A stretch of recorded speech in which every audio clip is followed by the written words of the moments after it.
Okay, welcome to House Human Services this afternoon.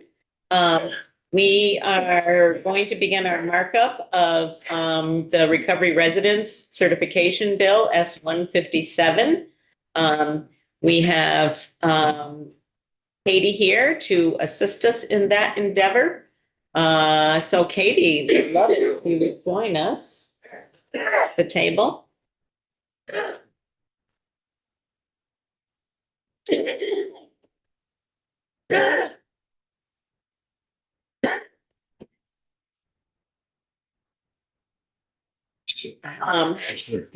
other thing that I wanted to point out to folks, there are a number of things that have been posted to our website on S-239, the Office of Racial Equity, a memo from DCF, and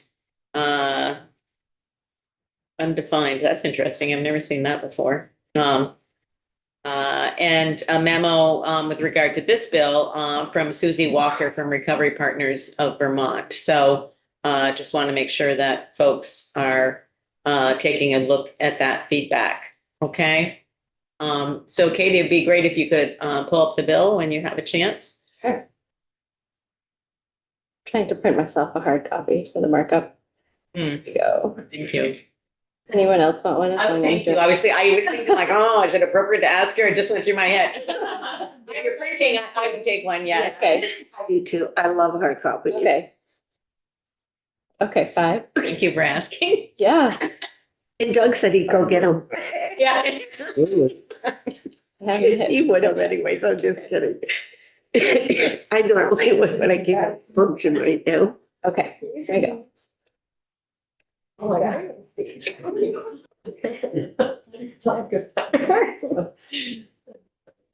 Okay, here we are.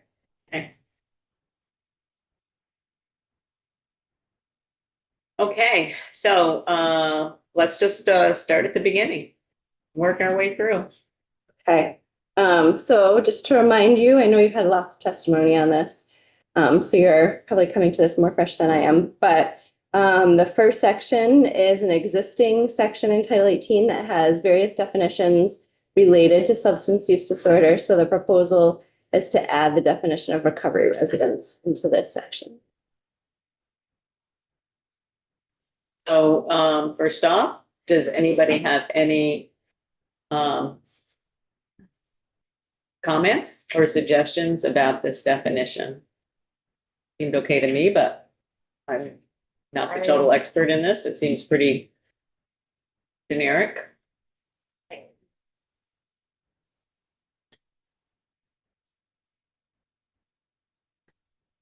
Okay, We haven't heard from any advocates with. we have had no concerns about this, no. Okay. So that brings us to page 2, section 2. This is a list of different programming and services that the Division of Substance Use Programs has jurisdiction over. So the division shall be responsible for the following services, and then recovery residence is added to the list. This is consistent with the department's testimony, and anybody have any questions about that? Okay, Okay, I like the way this markup is going. I know. Section 3, this is our section in Title 9, where we have first the notwithstanding language about which pieces of landlord-tenant law do not apply to recovery residences. And then we have this language in existing law about in what circumstances a recovery residence may immediately exit or transfer a resident. So Oh,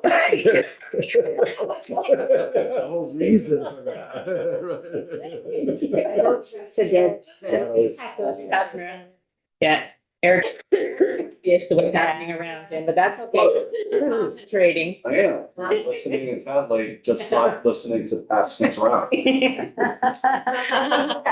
That means I heard you. But I'm not paying attention. All right, okay, go. Okay, so first in subdivision A, This says that the recovery residence has developed and adopted a residential agreement. And then we have a long list of Roman numerals of what has to be in that agreement.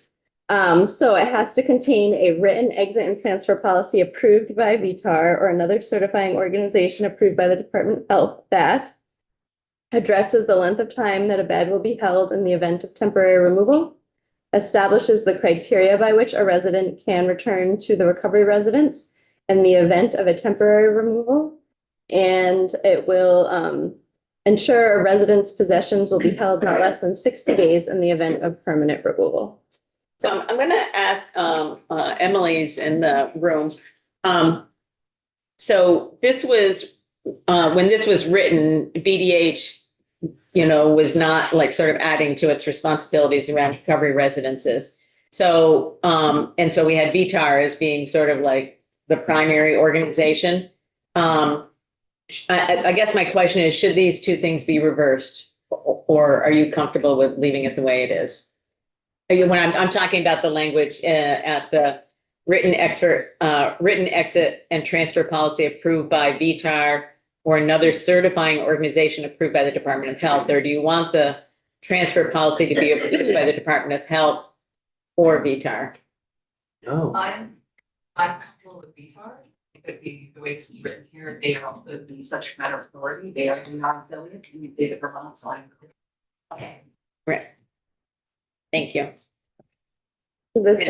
I'm sorry. No, I was just gonna say, and thank you for being here during markup. It's really helpful, so we can ask questions like that. I appreciate it. Can I ask? Yeah, go ahead. Is Now's the there- time to do that. Yeah, is there a specific, like addresses the length of time that a bed will be held? Is there a standard? Or maybe that's not for you, or is it just has to be approved? I don't know. That would be a great question. Okay. Like, are you asking, is there, so could it be Like- different from residence to residence, or is it Exactly, different? or is there a standard? Who sets that standard? What's the process for changing that? Uh-huh. That amount, the length of time that a bed will be held? Okay, Yeah, but I can, well, it says that the policy needs to address the length of time the bed will be held. So I'm going to infer from that it's not a standard, that it is something that, the individual has to be notified of at admission. And my guess would also be that it varies depending upon the level of certification that the organization has reached. I think there's probably some interplay with the next one, establishes criteria by which a resident can return to the recovery residence in the event of temporary removal. So I think implied in that is they're holding the bed for a prescribed time. Yeah, right. The agreement there. Could I share an example that might help clarify this? Sure. Throughout my practices, and here be the example, somebody we identified like, wow, we need a higher level of care, and off the rehab they go. Their bed is held through the entire time. that they're- I'm just wondering, what is that time? Is it, we'll hold it for 3 days? Is it Upon 30 or completion. 60, or is it we'll hold it? Upon Yeah. completion, you return upon completion of your thing, so that could vary anywhere. For some people, it was 2 weeks, other people it's 30 days, once your bed is remained in place as you, then once you have completed your rehab or whatever stint it may be, based upon the clinical piece, you return. So could it Is there a vary standard for like the maximum? case by level? case?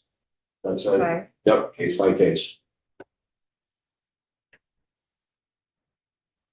Okay. Okay, and then we're adding here.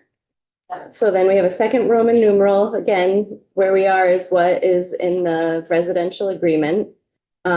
It has to explain the recovery residences program, rules, and social standards.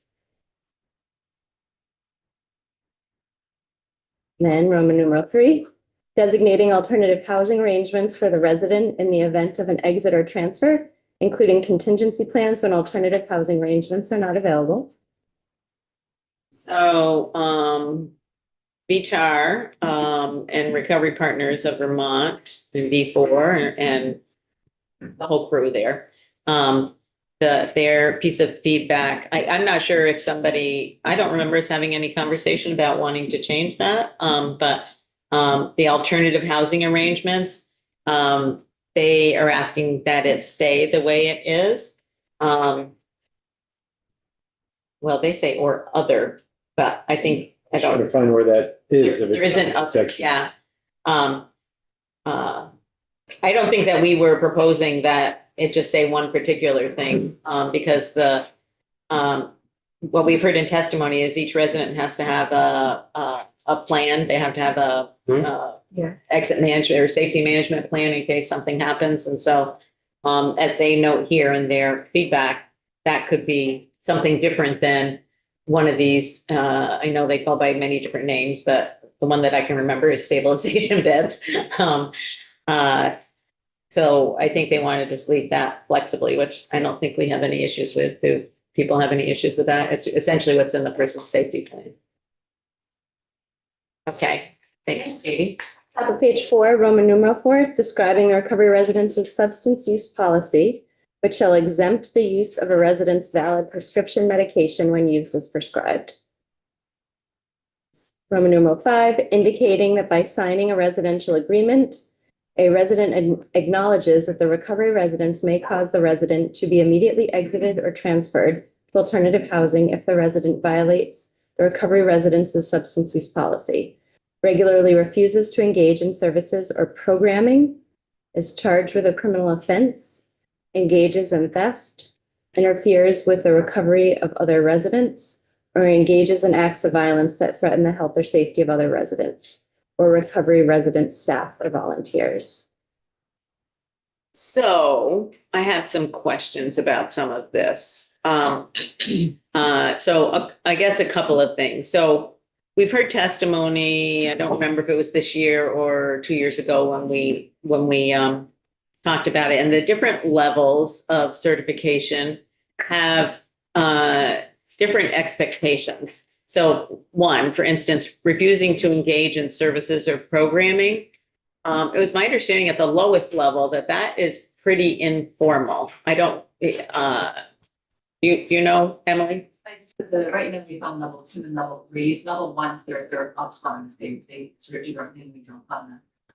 The difference is what sort of comes on site versus what do people automatically move through their communities. They have plans and things per person and what their engagement looks like in the community, whether it's being treatment services, life skills, working with a recovery center that's in their region. So there's a chance, where does that service occur or where does that engagement happen? So, I'm just also thinking, you just sort of made an important point that I remember us talking about earlier. The way this is written, it's not only, it includes level 1s, essentially. Yes. I'm sort of thinking out loud now, which is a dangerous thing to do, but, right.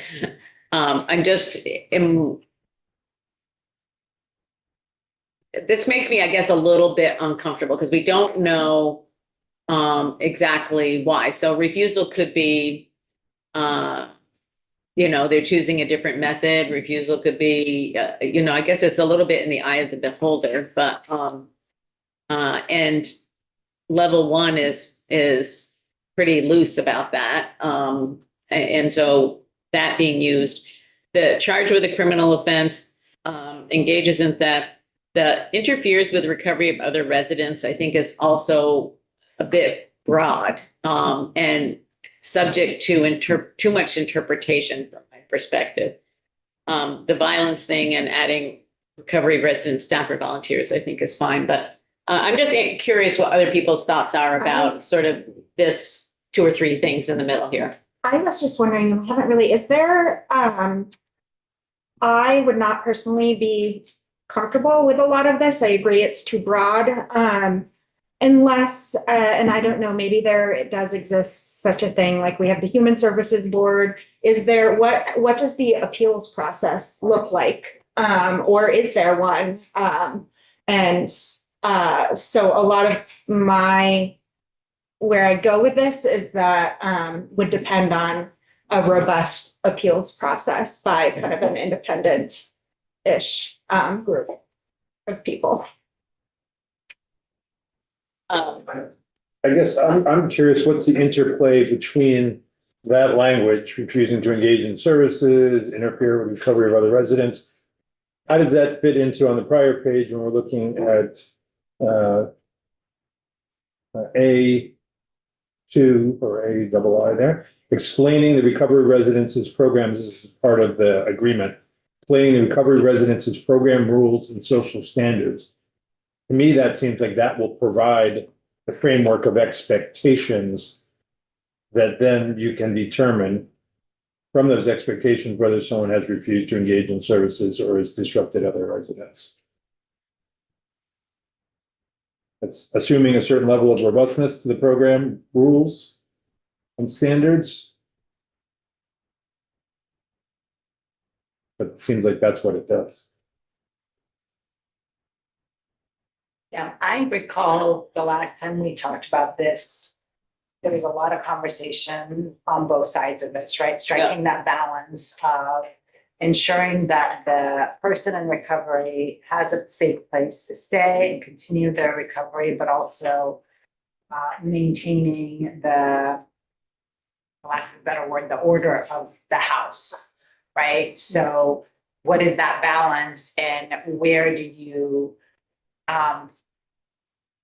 leave it up to the house to kind of make the determinations? I mean, I agree with Doug in some respect that, you know, if we're mandating that the person work with the recovery house, there is a set of expectations when they enter, then they would know that this is what's expected, and that would kind of set forth what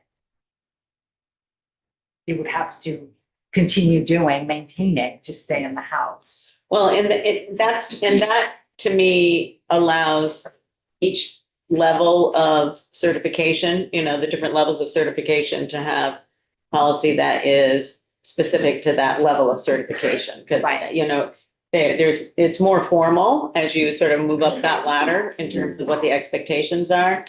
I am kind of uncomfortable with this. You were going to talk, Erica. You said you had something to share. Yeah, I sent over, I was doing a little digging, I sent on over, what do you call it, some suggested language that may clean this on up, and the language is really what's also located within Minnesota, Texas, Arizona, and Florida. And I agree that kind of how the language is laid out, that are these, within section 5, these things are really being triggered more by criminal behavior than it is actual more or less behavioral. And so my suggestion was the 6 points there being what do you call, violates of recovery residents. You can send this to everybody. Let me just forward it. Oh, I'm sorry. I I just realized it wasn't to everybody. Violates the recovery residency substance use policy, repeatedly refuses to engage in required services or programming. I agree that term that's currently there, what Regularly, yeah. repeatedly. Repeatedly is the more appropriate Yeah. term. Constitutes a criminal offense. Now, that also, you know, is located within the states aforementioned. That involves threat and damage of property. Maternally interferes with the recovery sense, what do you call it? Recovery, sense of safety or well-being of other residents. Threatens the health or safety of resident staff or the recovery residents. Like I said, that language was adopted from the other aforementioned states, and it's triggered more by the behavior of the resident than what I'm seeing is laid out right now is more a criminal or the interpretation by somebody else. Somebody Yeah. else, Yeah. yeah. Where Can you repeat the states again that have this? Minnesota, Texas, Arizona, and Florida. Yeah, I understand. And the main thing too is, these things are also based upon, you know, what are the protocols and procedures that are governing the safety, stability, and fidelity of the operation? You know, that's where all of those things are written on in, to where the participant as well as the agency providing the services all have a mutual commitment, responsibility, and obligation to adhere to what they are doing on both sides. So you have a commitment, responsibility, and obligation to engage with the services based upon your individualized service plan, and we are there to provide that level of support. You're responsible and, you know, taking on the commitment, responsibility, and obligation to follow the standards as outlined that we've agreed upon. Not to go any further, but I just want to share this. The individual within the shelter moved on and got their own individual place. And when they filled out their exit survey, I looked and they made this statement, and it was very compelling to me because it really emphasizes the importance of the individual. And this was a statement, I don't remember exactly, for knowing that if I was following the rules, my location was a friendly, safe, supportive environment. They were doing their part. That's the point. You're only as safe as the individual that's next to you. You're only as productive as that individual that's doing those things. And so again, you know, if they got the appropriate protocols and procedures into place that are governing the safety, stability, and fidelity of the operation, usually you don't run into a lot of these other maybe things that need to be clarified. Can I ask a question for Katie? Like, what constitutes a criminal offense? I mean, if I'm charged with jaywalking, can I lose my recovery I can residence? answer Or that. park in a, you know? Yeah. I have, Just a yeah. Sorry. She asked Katie a question. So there are lots of offenses that are civil, and then there are some that are criminal. So I think some of the things that you're listing are civil, and it has Yeah. to do with how they're drafted in the green books and what type of penalty is associated with them. Okay. And I was just gonna say constitutes, I think is, not good. I would prefer charged as I would opposed to also prefer constitutes. charged. I think I like repeatedly refuses as opposed to regularly. I do. That violates the policy, that's the same. Damage to property, I could see somebody kind of maybe getting angry and having a one-time kind of thing where they, you know, I don't know, maybe punch a wall or something, but it's not on an ongoing basis. I would hate to see somebody's sort of like momentary lapse of anger if it wasn't, you know, sort of a repeated. Right, Because if it is a pattern, then it would be. right. Or has a pattern of. Or behavior. I don't know. Incidents of Isn't theft a criminal offense? What was that? Isn't theft a criminal offense? I think it depends Depends. the amount of the thing being. It's $5. Yeah, go ahead. But if you go up to the first opening paragraph of this, it's resident may immediately be exited. Exit. Like, so. these Doesn't are say they may. shall, it doesn't say they shall. Doesn't say they Yeah. shall. Mhm. So when you talk about like somebody losing their temper, whatever, you know, maybe a reason to exit them, but if it's not shall be exited. And I recall that's I think a couple of years ago, when, and I think this was Jeff from VTAR talking about, like, they work with the individual Mhm. when there is some kind of infraction or incident. Yeah. So it's not this immediate, like, you screwed up, you're out. And I think Like, that's- And they come up, they have plans and Yeah. they, like, So, but that doesn't protect against a house that just says, I don't want you here, right? Like that is a possibility. So I want to acknowledge that, you know, but I think the language currently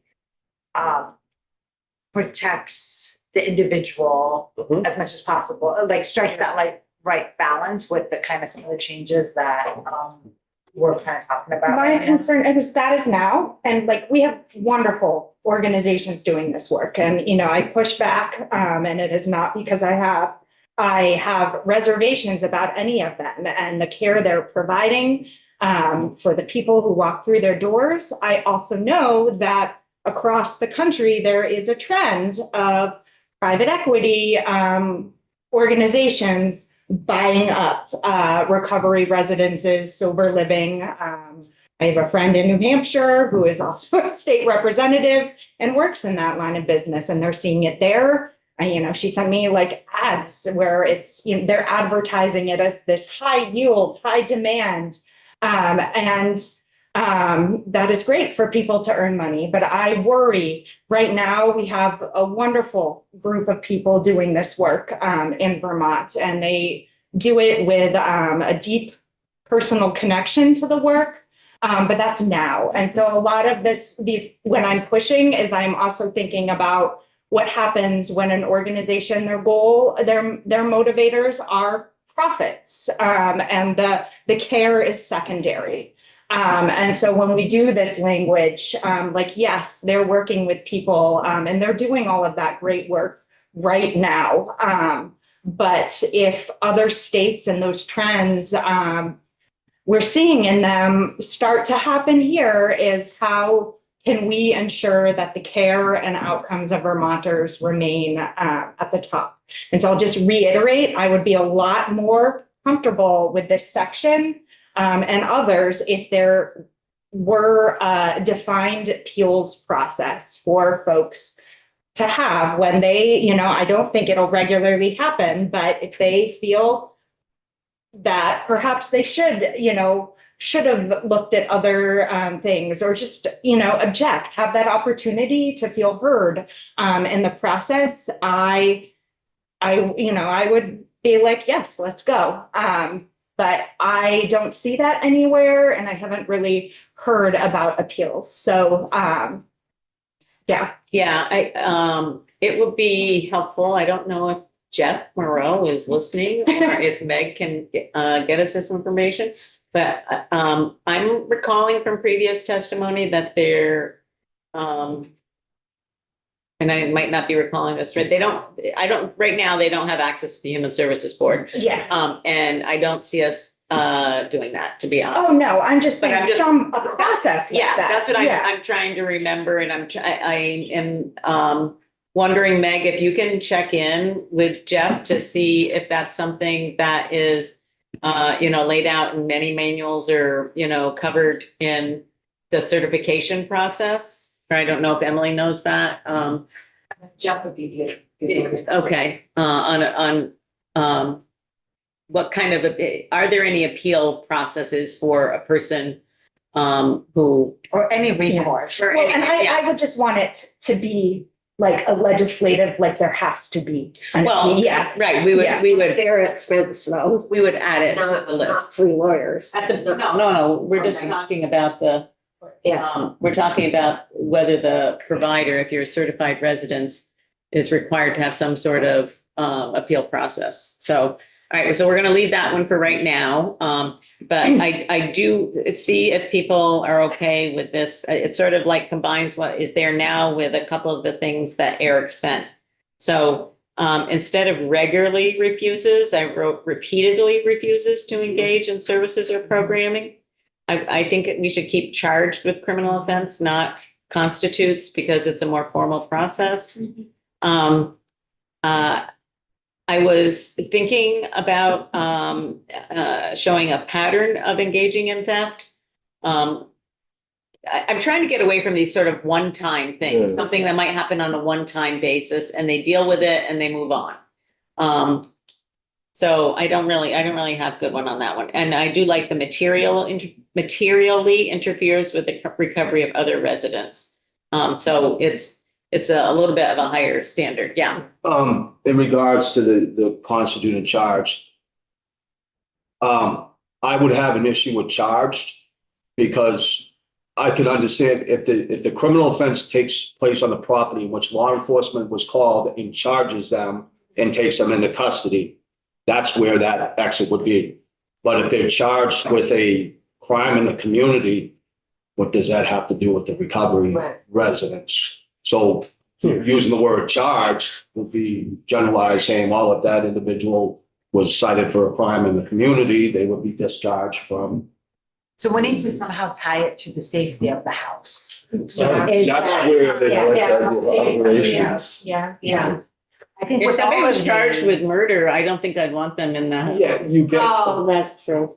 But what I'm getting at though is if they're charged with a misdemeanor or a crime in the community, if it says charged, It might not be related to what happens in the house.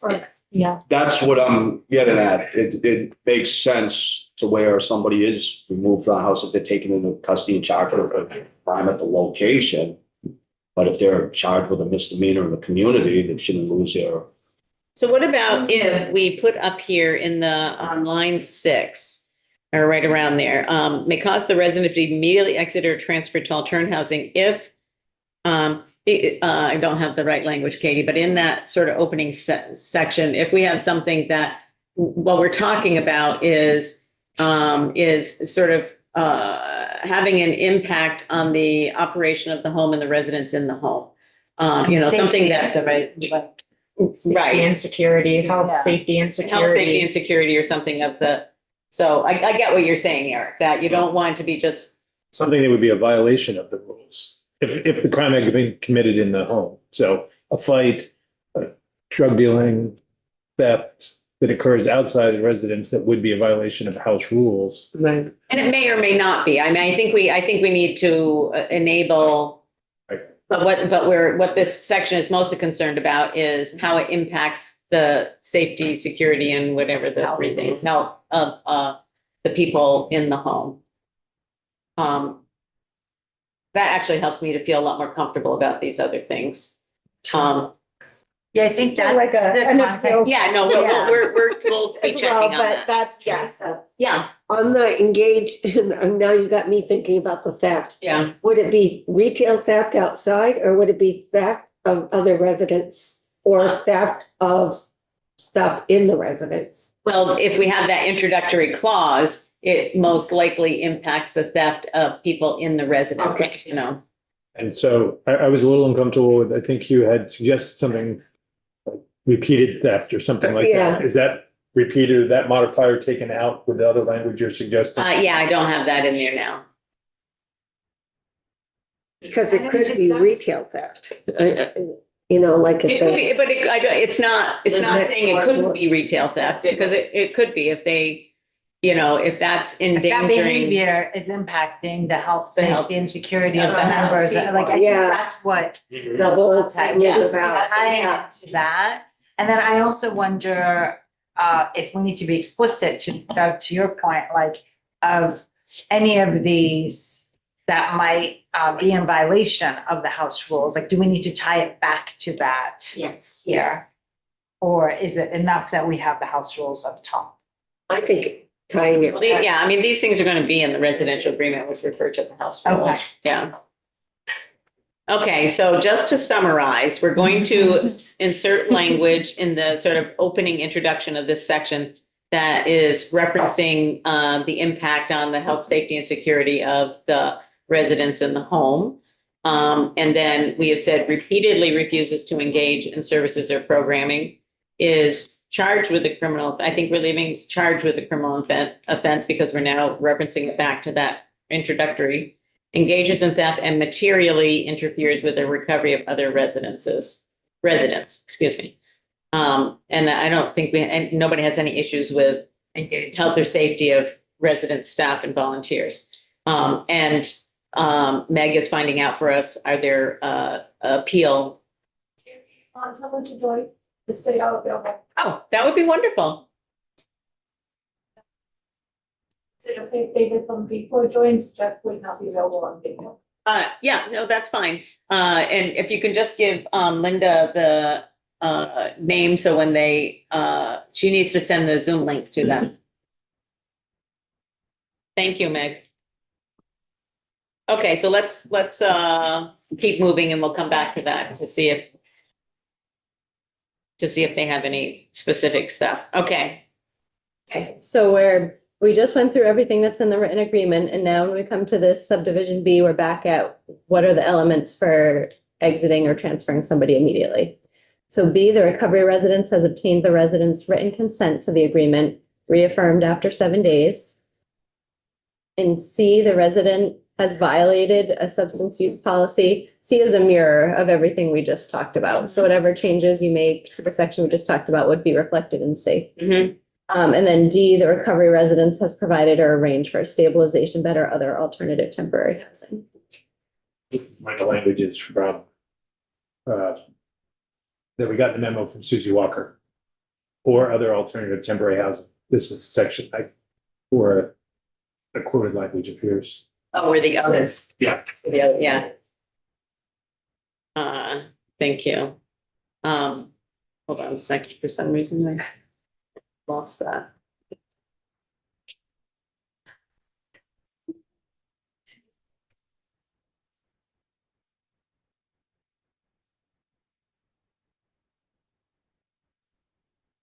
Okay.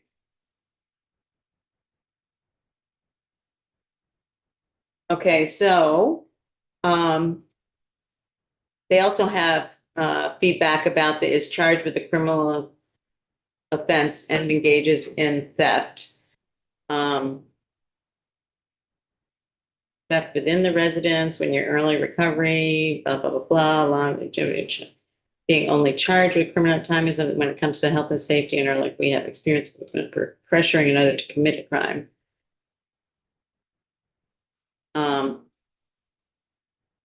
They don't really say what they want there, I'll be honest. They want to, I guess I'm reading that they want them kept, which we did.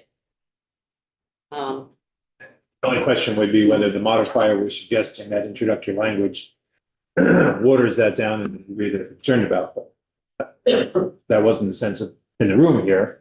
Well, and I feel like their examples are referring back to the impact on people in the home, so Yeah. I think that's would be consistent with the language we're gonna add. Okay. Okay. Page 5, relapse of a substance use disorder resulting in exiting a recovery resident shall not be deemed a cause of the resident's own homelessness for the purposes of obtaining emergency housing. So we did get testimony saying that that's not a criteria, that's not we put that in because at the time, this was one of the things that prohibited you from getting access to emergency housing through the general assistance quote unquote program. And they say that, yes. Oh, okay, great. Thanks. So I'm sorry, who do we have? Oh, David. Hey, David. Hi there. Hey, how is everybody? Well, we're fantastic. We had some questions about, we're talking about under what conditions a person can be exited and what needs to be in the residential agreement and stuff like that. And so one of the things that one of our committee members asked about is there, does VTAR, depending upon the level of certification or in order to be certified, is there any kind of appeal process or, how does a complaint by a resident get addressed within the sort of hierarchy of how a home is operated? Sure. So in order to be certified to begin with, a recovery residence operator is required to have a grievance process. So something internally within that home, or if you're a nonprofit organization like V4, an escalation process within it. When you get certified, Jeff has these little posters and you're required to hang them up in like a prominently visible space within each of the homes. And that essentially tells any member of the home, if they have a concern, follow the grievance process within that house. Once that's been exhausted, they can escalate it to VTAR. And then VTAR will conduct their own sort of independent investigation of the situation, and make a determination as to what's going on. So there is a process that moves it outside of the home itself. That's Okay. correct. And it is built in and required as part of certification. So maybe just, for belts and suspenders, we add something that requires that posting in each certified residence, which is something that is being done now, but just to make doubly sure that people know about it. Would you think that sounds like that's current practice? But if we want to, make sure that we're addressing a grievance process in statute, because it does sort of feel like, particularly when we're talking about actions that an organization can take, that we should be identifying that grievance process in statute.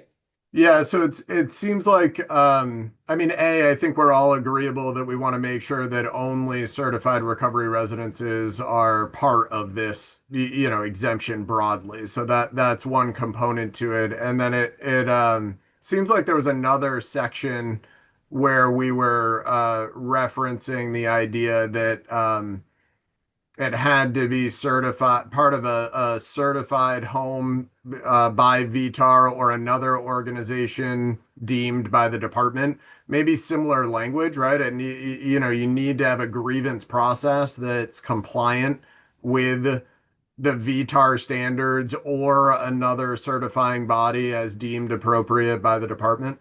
Maybe mirror that language. How do folks feel about that? Yeah. Okay. All right. Thank you very much, David. That's very helpful. You're welcome. You want me to hang out for a little bit? You folks are I see no reason why not, if you are able to.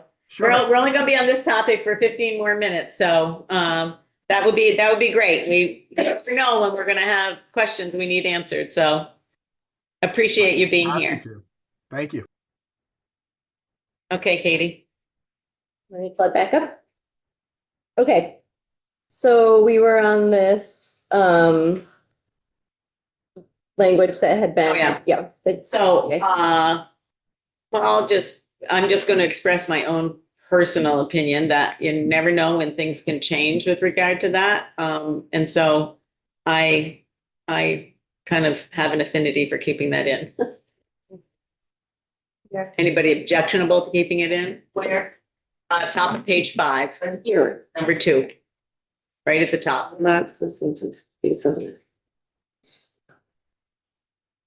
Is it recognizing that substance use disorder is a health condition, and we would not consider making yourself homeless if you have asthma or you have diabetes or any other health related condition. So this is just putting putting a little period on that. Okay, Katie, let's move on. Okay, next we have a definition of recovery residence. The proposal is to strike through the existing definition and cross-reference the one in section 1. The caveat there is that the one in section 1 doesn't require certification. So it's recovery residence generally. So if this exit and transfer policy only applies to certified recovery residences, we need to be specific. If not, we can leave it as is. Yeah. Okay. That says. Then we have the sunset language, and as we've discussed, the language we just looked at is set to sunset July 126. So by striking through that line 17, you're retaining that language on an ongoing basis. So it essentially makes it permanent. Yes. Okay. Page 6 is rulemaking. So by September 1, Actually, so this seems to, the exit and transfer data report as well. yes. And that was That's something, me. sorry, I hoped Sorry. Yeah, no worries. I think it's important information for us to continue to look at. I think that kind of information, just like seclusions and restraints in other areas, is good information for us to have to be ensuring we're all looking at. I think it can be the canary in the gold mine, in the mine. Sometimes when we see those numbers going up, it can indicate broader issues in our systems and encourages us to continue to explore what might be going on. So I kind of like that we got that report. And so it doesn't need to be its own, but one of the thoughts I had, I think there's another section, like the set forth data collection standards and reporting requirements. I don't know if we could figure out a mechanism within there to ensure that data is being collected and being shared. Well, it says for annual reporting from the department to the General Assembly. Yeah. So I guess maybe we, I think it is important to know that because we are changing this a little bit and we want to see, we've seen the data from the last 2 years, but Just over time. right, is it over Yeah. time? So maybe Katie, if we could, say the exit, including exit and transfer data on that part.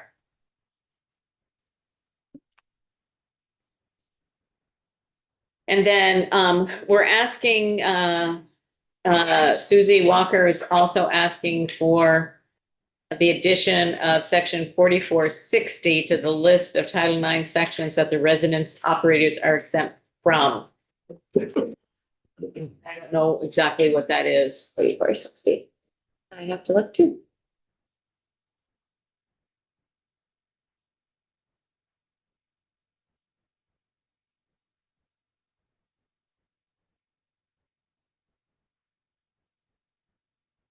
Did you have a chance to meet with Cameron on these pieces?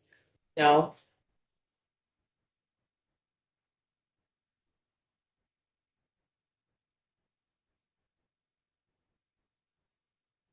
That for you? Go ahead. But Why don't you pull that up? was digging around with that thing and I did, I got some suggested language that I'd like to send around. Everybody's all right with that. Regards to the concern under number 3. Go ahead. Okay, so if you were to add 4460 to the list, it would mean that recovery residents would not apply to them. So a landlord may enter the dwelling unit with the tenant's consent, which shall not be unreasonably withheld. A landlord may also enter the dwelling unit for the following purposes between 9 a.m. and 9 p.m. on no less than 48 hours notice. When necessary to inspect the premises, to make necessary or agreed repairs, alterations, or improvements, to supply agreed services, or to exhibit the dwelling unit to prospective or actual purchasers, mortgagees, tenants, workers, or contractors. A landlord may only enter the dwelling without consent or notice when the landlord has a reasonable belief that there is an imminent danger to any person or to property.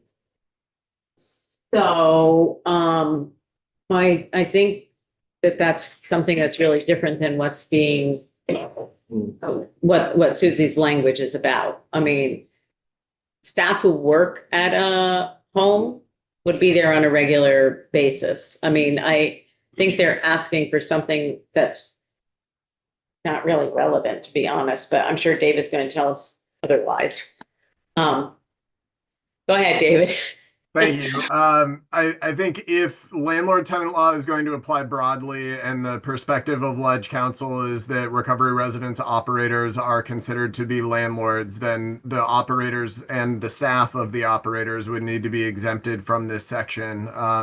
And this is standard in terms of, to your point, Chair Wood, staff are in and out of the building constantly. They have offices in the building. We're, welcoming new members that are getting rides from treatment facilities on a regular basis into the home. We need to be able to move in and out of the program, which is effectively what these places are. on an ongoing basis. A question about this. I've operated transitional housing, and I've operated you know, kind of shared living for people where, you know, their room was their private space and the other areas that weren't their room, the kind of community spaces, we didn't have to give the 48 hours notice. It was only if we were going to be entering their room, which was their place where they expected the privacy. So I think you would only need this if you were wanting to enter the people living in the residence, their room, with less than 48 hours notice. It shouldn't infringe like a staff office or even just being in the communal areas. Good question. Yeah. David, I'm hoping you can tell us on average, or what's the normal setup, if there is such a thing, with respect to whether a resident is in a single, a double, or some other sleeping arrangement? So we typically have 2 single rooms and 2 double rooms. You're right, it's not a hard and fast rule, but generally 2 singles and 2 doubles per recovery residence for a total occupancy of about 6.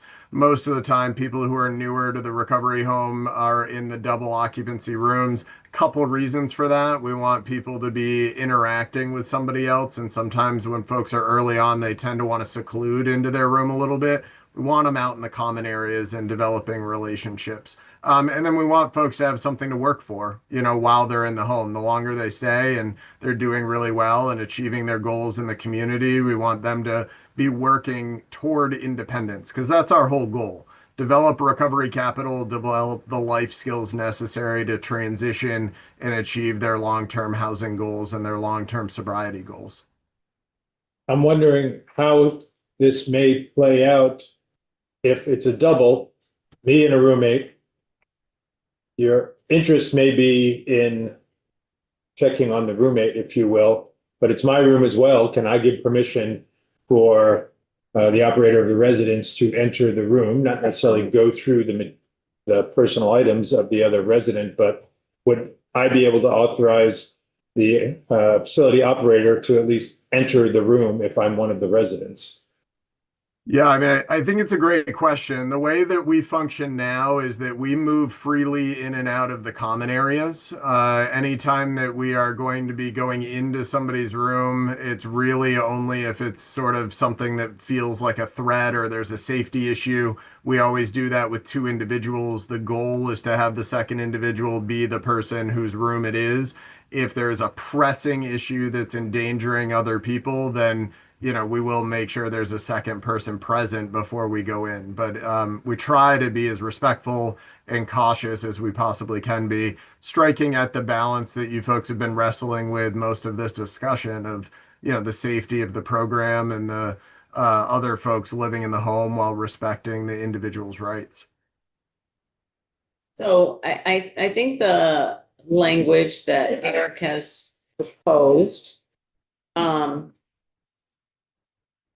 is general enough to be able, but not too specific. I think, I'm not sure if I just wanted to apply to certified though.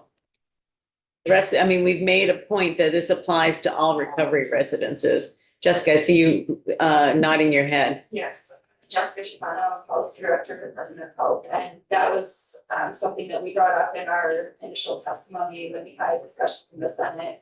We thought everyone was aligned on that point in terms of having the exemption only apply to certified recovery residences. But the language does not currently say that, so we would need to make some changes there. Certification should only apply, or the exclusions should only apply to certified recovery residences, which are other departments. And I think I remember hearing from Meg the same thing, that the providers were okay with that. Was that the purpose of providing a carrot, if you will, to move towards certification? Yeah. If you would like. Well, there's more oversight for certified residences, so which is what want we, people to be certified, Yeah. yes. Yeah. okay. So in general, all the things that they're being excluded from would apply to certified residences. Okay, so we'll change the definition. Okay, And then the 4460. I don't know what you want to do with it, but it doesn't belong here. okay, Because this says notwithstanding these sections, or recovery residents may immediately exit or transfer a resident, and that's not about transferring or exiting a resident. That's about access to rooms. So it is sort of a non sequitur there. before we move to that, you threw me off on, changing the definition. Are you changing the definition back to what we were talking about before when we said, oh, it applies to everybody, but now where are you changing the definition?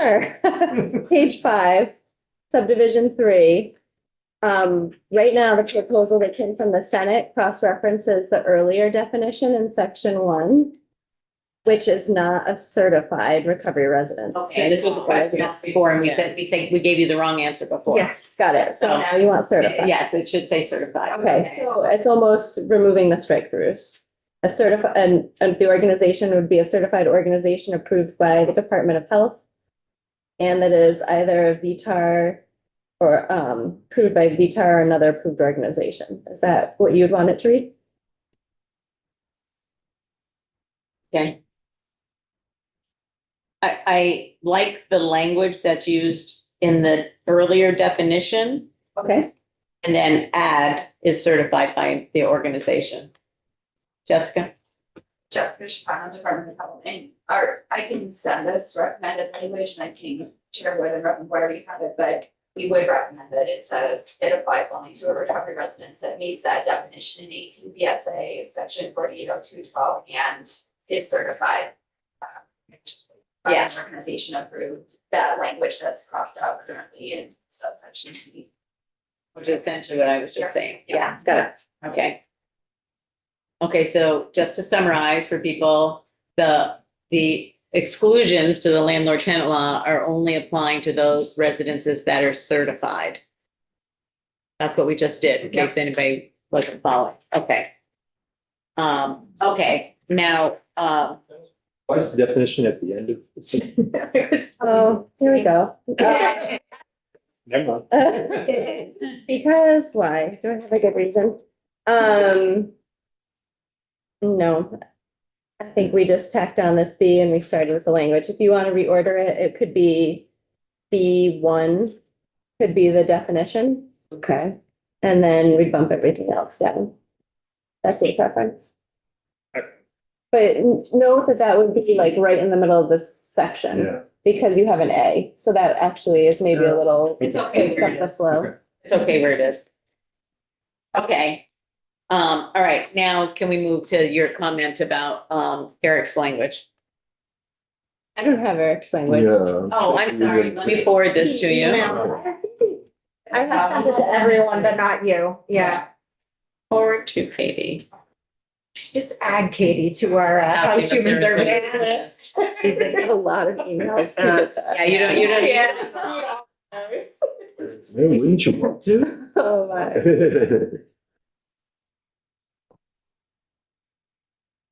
I was putting it together and looking at it, you kind of, I don't know what we could do, but,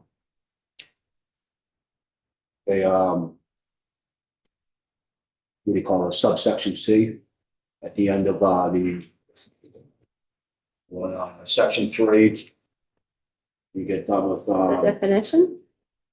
Well, you might put it someplace else, because the definition is still gonna come last, so this would probably come before the definition. Outstanding this.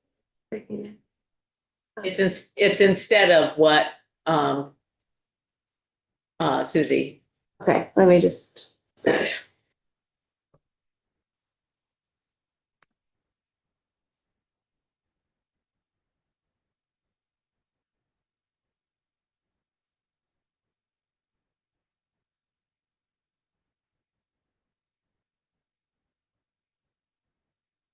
I like the catch-all of D as well.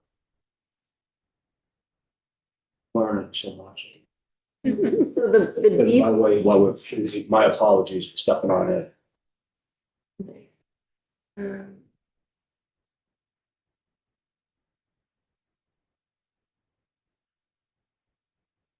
So I'm trying to think when we last worked on this. And I remember David Hall was here. And he was testifying on the landlord tenant pieces. And I think the decision was made that this was a landlord tenant relationship with certain exceptions. So I guess I just want to be clear. I wouldn't want it to be ambiguous. That in every instance, but the ones where we have exemptions, landlord tenant law applies. So I'm always confused by the notwithstanding language. So that means that that wouldn't apply. that it wouldn't apply. Yep. And I don't, I think I like the certified recovery residence operates as a staff operated programmatic setting. I don't like that rather than a traditional residential rental dwelling. I don't like that phrase. That's where I think I'm getting a little bit stuck because Yes. it gives the impression, well, this is something other than a landlord-tenant relationship. It could be read that way. And it only is for certain circumstances. I'm not sure what this language, it's not clear to me what this language gets us. They want to be able to enter the residence. I think we could, I don't know, if folks would be open to maybe like streamlining it, I could probably have an exemption of 460. I'm afraid with extra language, there are more sort of footholds to undermine the point that you're trying to make. Is that a possibility? Go for it. Let's see, okay. Put Next something together. And we'll see, Do your magic. we'll see if we agree with it or not, but it at least gives us something to look at. Okay. Okay, so that brings us to the end.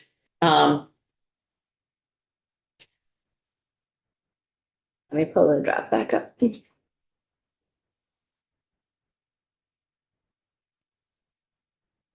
Okay, so now we have our rulemaking. By September 1 of 27, the Department of Health shall file an initial proposed rule with the Secretary of State for the purpose of establishing a voluntary recovery resident certification program. At a minimum, the rule shall require that a recovery resident seeking certification from the state comply with the certification standards of VTAR or another organization approved by the department, and set forth data collection standards and reporting requirements for certified recovery residents, including data elements and frequency, and requirements for annual reporting from the department to the General Assembly that measure the program's effectiveness. And I will add exit and transfer data there. And then in B, the department is to complete the process by on or before December 1, 2028. If the department identifies the need for a fee to support the voluntary recovery resident certification program described in this section, the department shall first propose the fee to the General Assembly. And if the General Assembly chooses to enact it into law, may incorporate the fee into the required rule. This takes effect July 1, 2026. Okay. Department, is that time schedule okay? And the trigger, yes. Okay, thank you. All right. So, I think we're done with this for now, Katie, until you're back with another draft, which is sometime later. Sounds good. I'm 5 minutes over for another committee. Uh-oh. So hi, bye. Bye. They haven't sent a message to Linda saying, tell Katie to get down here or over here, or wherever they are. Okay, thank you, Katie. Yep, nice to see everyone. You too. Okay, 2:39. Brenda is on, okay. Brenda, our apologies for being a little bit late. Are you on there? I'm on. Okay, oh, there we go. Okay. Oops, I was trying to do the video. Uh, I think Debbie's on too. Okay, would you ask me? Okay. She needs to. I think we're all set now. Okay, thank you so much for being here today. We appreciate the sensitivity of your testimony and, really, it's a very specific question that we have for you. And one of the things that we're doing is we are asking a working group to get together, and we've identified people in that working group, to take a look at, what we call a mandated reporter statute. So the law that says who needs to report child abuse and when they need to report child abuse. And one of the things that's in current law is an exclusion for religious professionals. People of the clergy essentially have an exclusion. And so, given your personal experience, we're interested in your feedback about whether we should have the group look at whether we should change or keep or do away with that exclusion. So thank you for being here today. And if you could just identify yourselves for the record, and we really appreciate you being here. Okay, thank you. Can you hear me okay? Yes, we can. Okay, I am Brenda Hannon. I am the spokesperson and a member of the Voices of St. Joseph's Orphanage. I was in St. Joseph's Orphanage from 1959 to August of 1968. So that gives you a background of where I was. And I don't know how much detail you want to know as to what went on in just a synopsis of things regarding the priests and the nuns at the orphanage at that time.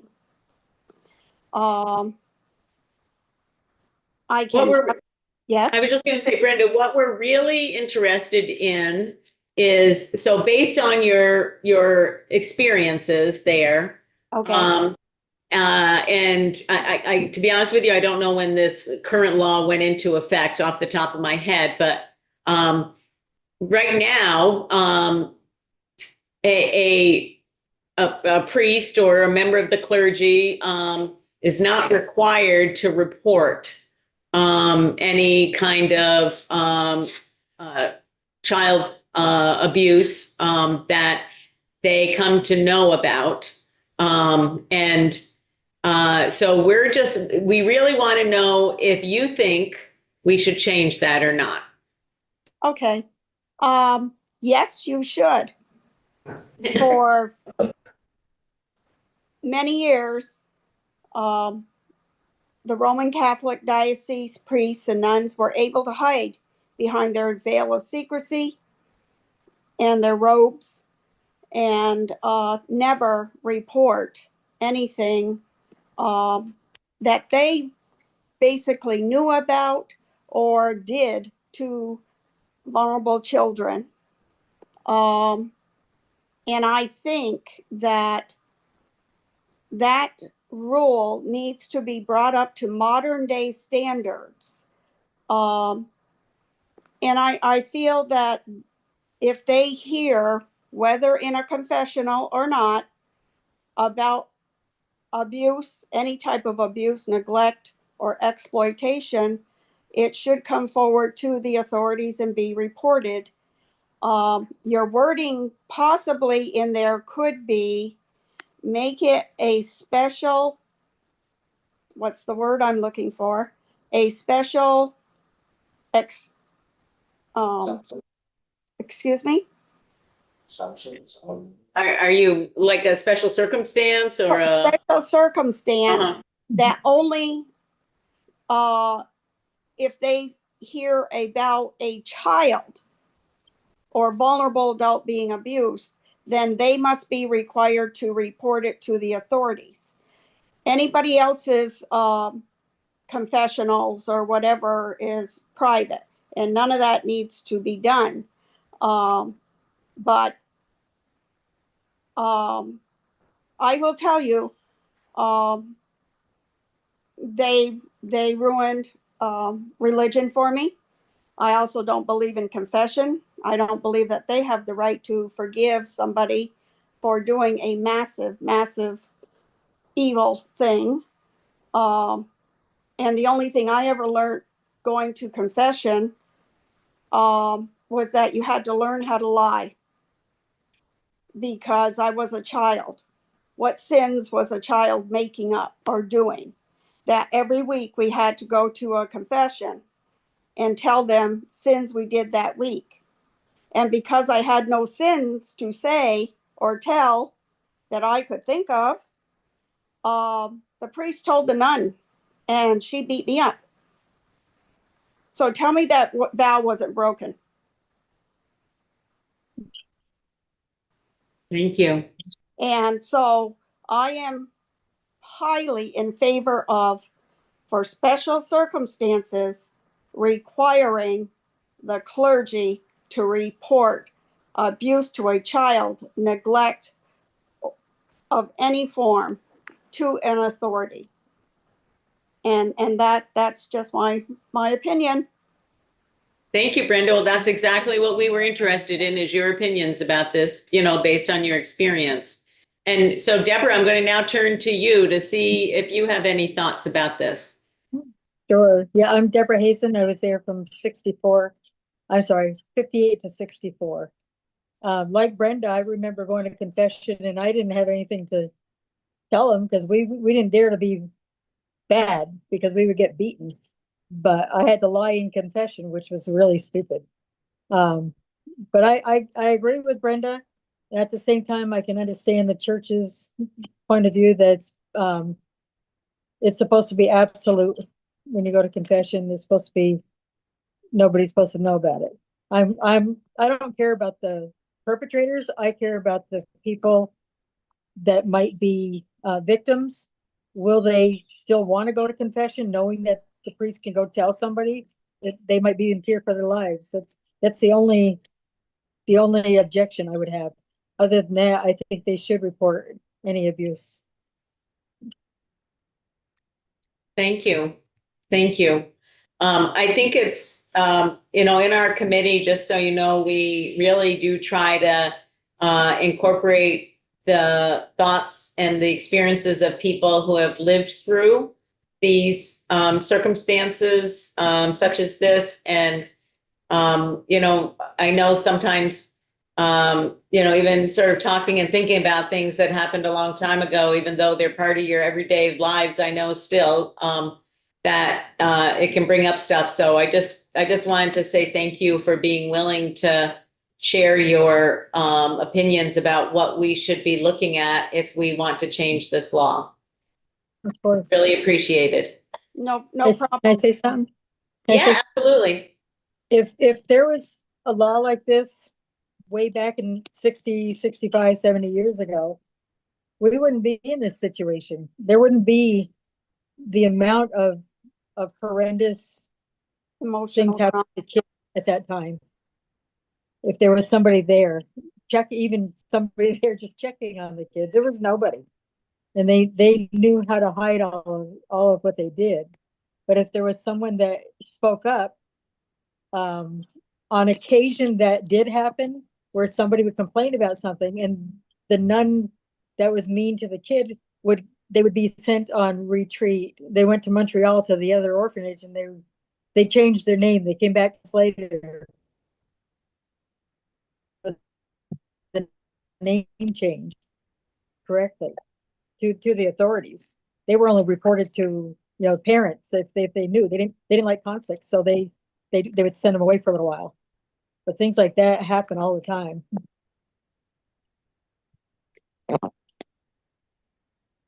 Well, I think it's important that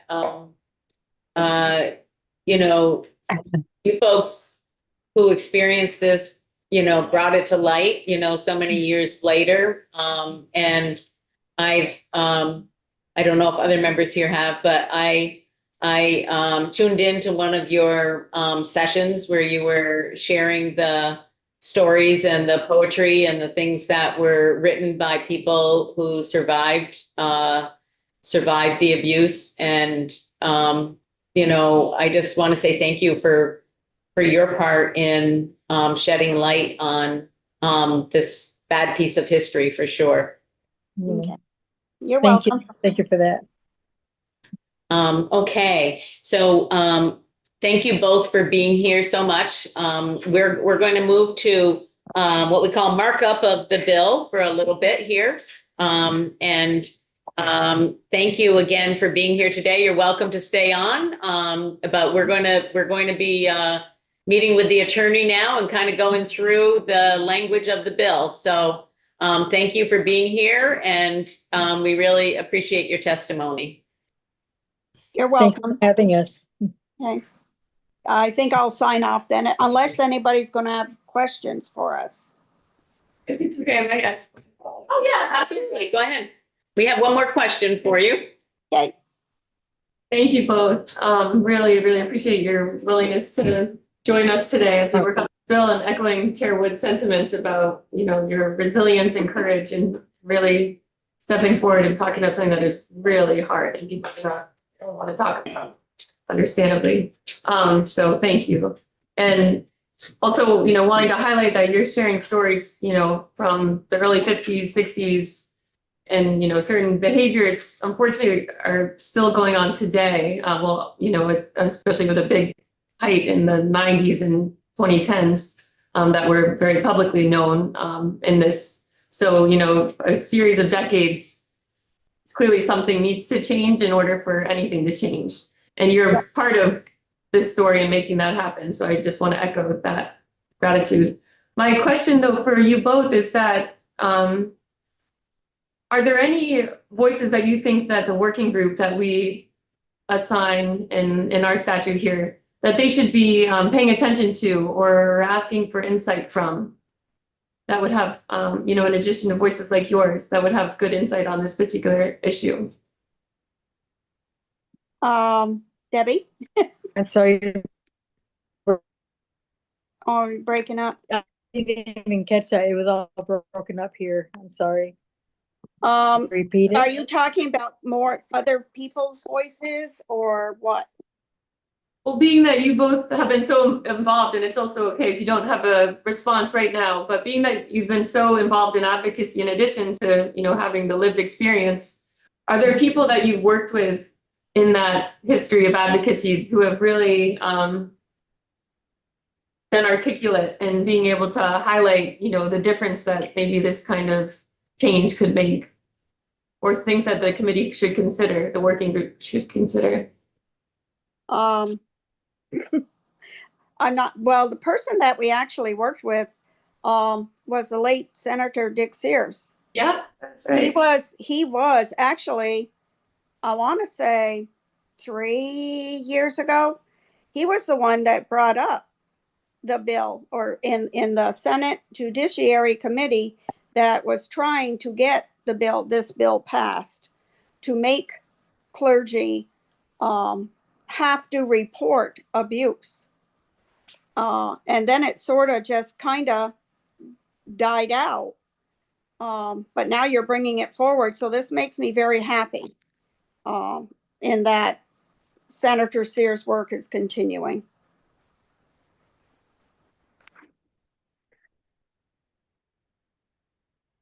Thank you for sharing that. So that's who I, the other thing is, you do have you have Debbie's contact and my contact info, and you do have Mark Wenberg. If through processes of your committee, if you have specific questions for us, you could email us or ask us, and we will be more than happy to answer or give you our insight into something. That'd be great. So as the work group gets formulated and they start their work, if you're, willing to be somebody that they consult with about, their work, that would be wonderful. Thank you for being willing to do that. I'm very willing to do that, and I'm doing it in honor for the Senator Dick Sears, who was tremendous to us. I have to say, that just gave me goosebumps. I appreciate your appreciation for Senator Sears. He Yeah. certainly was a leader in Vermont and in this building, for sure. Yeah, and he fought Yeah, so hard for everything for children. So it just is such a testimony to his spirit. Thank you so much. Thank you both for being here. We're Okay. gonna move on to marking up the bill now. Okay, Thank thank you. Goodbye. Thank you. I'm not sure how to leave. Welcome, Michelle. There you go. I think you're all set. I have a couple things I can add, maybe for some information based on what y'all were just talking about, if that's okay, or, yeah. So for the record, Michelle Childs, Office of Legislative Counsel. So just listening to the conversation, you do have a provision in there for the committee to be looking at any exemptions. And then I think the chairman said, well, we're not sure how long this law has been in place. I do know how long because I was here when clergy was added for the first time. And that was in 2003. So it was focused on mandatory reporting. There is a legislative intent section, which I'll read, which it is the intent of the General Assembly by this act to add clergy to the list of mandatory reporters of child abuse and neglect while balancing the state's compelling interest in protecting child safety with the important role of religious and spiritual conscience in our society. And so this was the legislation that first added the definition of member of the clergy in 4912, as well as the provisions that are in 4913, including the exception language. So I just wanted to clarify, it's not that clergy are not required to report. Clergy are mandatory reporters. There are certain circumstances where they are not required to report. So if it was something where and it falls outside of those confidentiality things, it's not in conflict with religious law, doctrine, or tenet, or it's not something that was conveyed during confession or something meant to be confidential between the communicant. I can't understand that. You got it right, yeah. And the clergy member, then it is required to be reported. So if somebody sees something, knows something, is told something, by a child, and it's not one of these protected areas, there is a requirement under current law. So I just wanted to clarify that it's not that they aren't mandatory reporters, they are.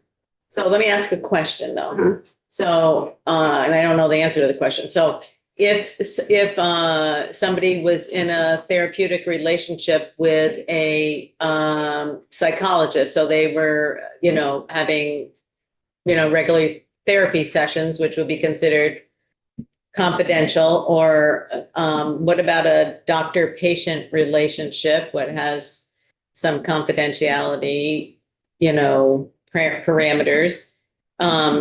Did those same exclusions apply to those kinds of situations? There is a provision in the statute, subsection I in 4913, that says, except for the clergy exemption, a person may not refuse to make a report required by this section on the grounds that making the report would violate a privilege or disclose a confidential communication. So as I had kind of mentioned to you before, it's been a while since I've worked with these statutes. And so I'm not up to date on how, in terms of like professionals who are doing counseling and things like that around their particular privileges or what their requirements are. But this seems to be that the only kind of more blanket exemption for otherwise confidential communication is for clergy.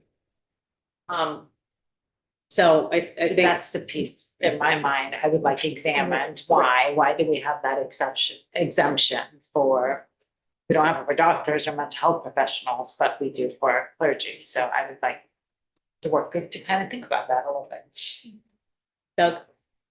Just wondering if there's anything you can share with us from past conversations about this exemption, and has it been treated? I imagine it's been treated differently for a couple of reasons. one of which is the connection to religion generally, and second, perhaps the free exercise clause of the First Amendment, so that the constitutional issue that exists, that doesn't exist for psychologists, psychiatrists, pediatricians. Correct. And Although perhaps so that's not the case with the recent Supreme Court decision in the Well, that's- child case, but yeah, I'm just trying to get a handle on the potential constitutional impediments to making a change. If we'd like to make a change and remove that exemption. I haven't delved into this Yeah. and the research. I- It would need to be another time. Yeah, I mean, at this point in time, what we're just sort of laying out, work considerations for the group to, be thinking about, to be, looking at. And I think that if they come back with a recommendation that we should remove that exclusion, then we certainly have to look into those, the questions that you're talking about, Doug. Yeah, for sure. So premature yet, but I think that I'm not hearing anybody around the table saying that we should not include that in their work expectations. I was seeing head nods. So so why don't we take a look at the bill? Can I just add one more thing on the clergy pieces? I was just looking at it and it reminded me that Senator James Leddy from Chittenden County was the lead sponsor. Dick Sears was one of the co-sponsors. Senator Leddy was a former priest. Mm-hmm. Yeah, I know that, yeah. And he was the lead sponsor of the legislation initially. Yeah, the many, we were just talking on the House floor today during announcements, all of the different professions and backgrounds that people have. And that certainly was one for Jim.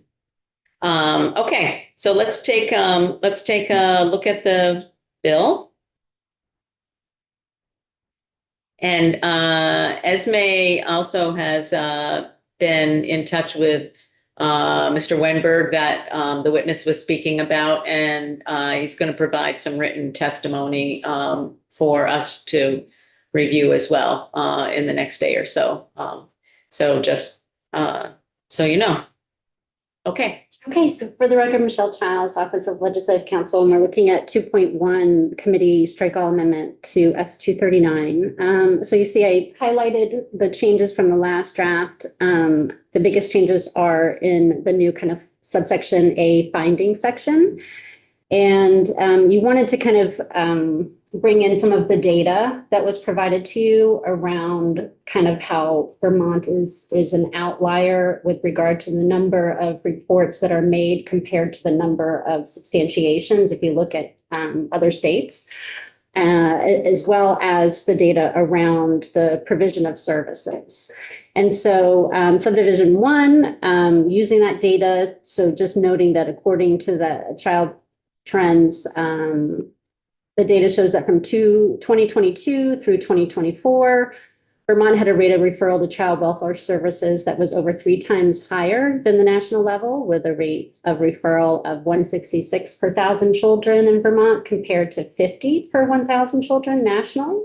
And that additionally, only 17% of those referrals met the criteria for further action through either an assessment or an investigation, compared to 54% nationally.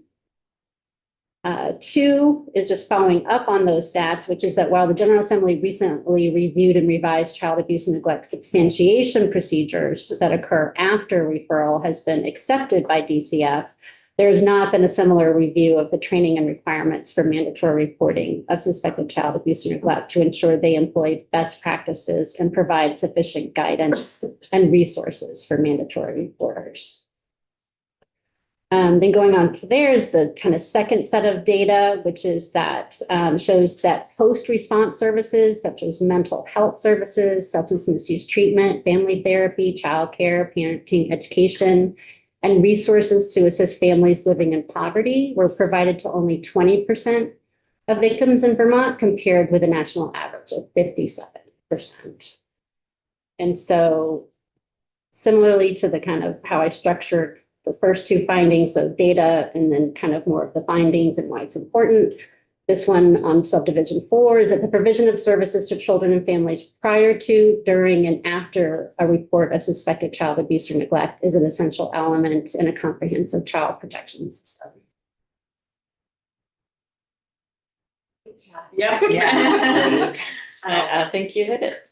I just want to also remind members that I forwarded you a memo from DCF and from the Office of Racial Equity previously to refer back to as we go through this markup.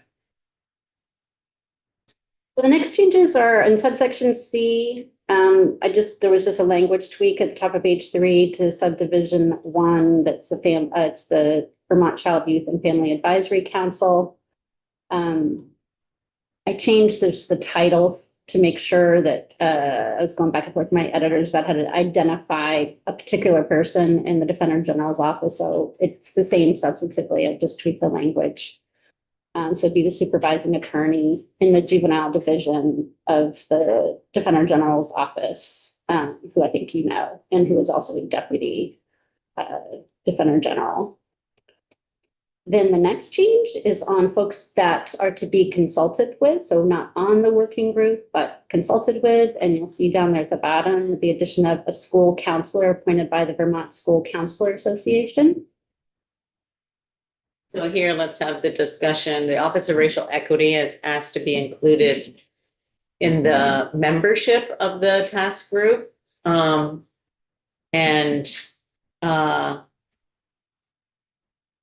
To be honest, they were citing that we had made that change previously and then changed it, but we never did. I just want that to be clear for the record. In their report, I don't know, we definitely heard the request of Senator Vyhovsky, but we hadn't made any decision about that. So I just wanted that to be clear for the office if you're listening. So the office is asked to be included above, and they do cite the higher incidence in Vermont of the racial inequities that exist in people who are reported and or substantiated. And and then there was there was one other person who were asked to be. DCF, I think wanted 2. They had been in I know for they 2, want we cut to. it to 1. Yeah. No, that's not the one you're thinking. That's not the one I'm thinking of, no. Did we get another email from somebody? I don't want to leave it with an even number if we put ORE up above. Yeah, go ahead. One thing, I was struck with there being some merit to DCF's request for 2 because of the breadth of the department. I was a little, we had 2 when it came to us, and I like their suggestion for potentially clarifying language as opposed to a second number. So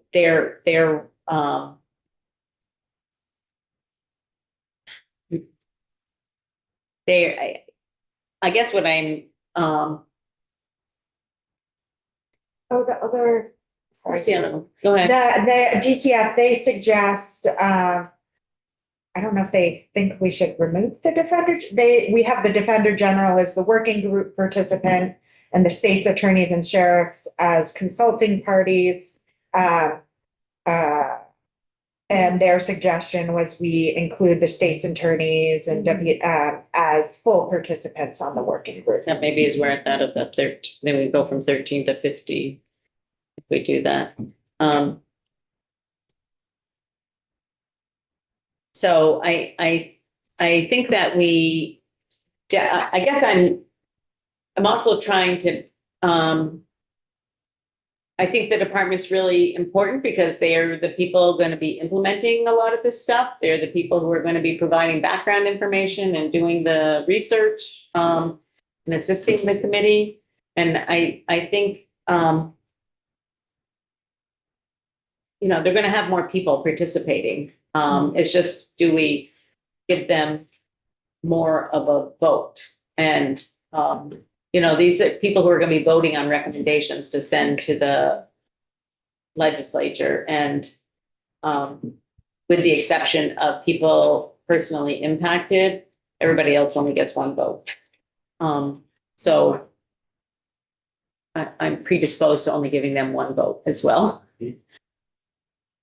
I agree with that. I mean, I think to your point, I don't think that the department's work is gonna be narrowed to the one person on the committee. Correct. You're gonna be working on the background to implement, and I'll probably do some research and figure out, you know, what the best path forward is and support the person on the work group. So I don't see, for me, it doesn't make sense to give them another vote on the table, because one person, I mean, what other perspective are they going to bring? One person can bring the perspective of the department. Yeah. I mean, and I've been on working groups and task force where there's one, but they still have a crew Right. of 4 or 5 people regularly attending, and being, part of those.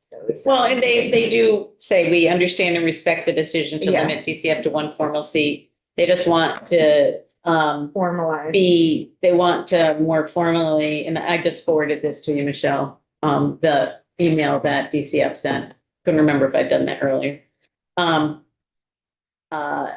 Including providing I think we say, don't we say I was something just there about looking for that, administrative but I support? don't think, maybe we don't, and that's what it's pointing out.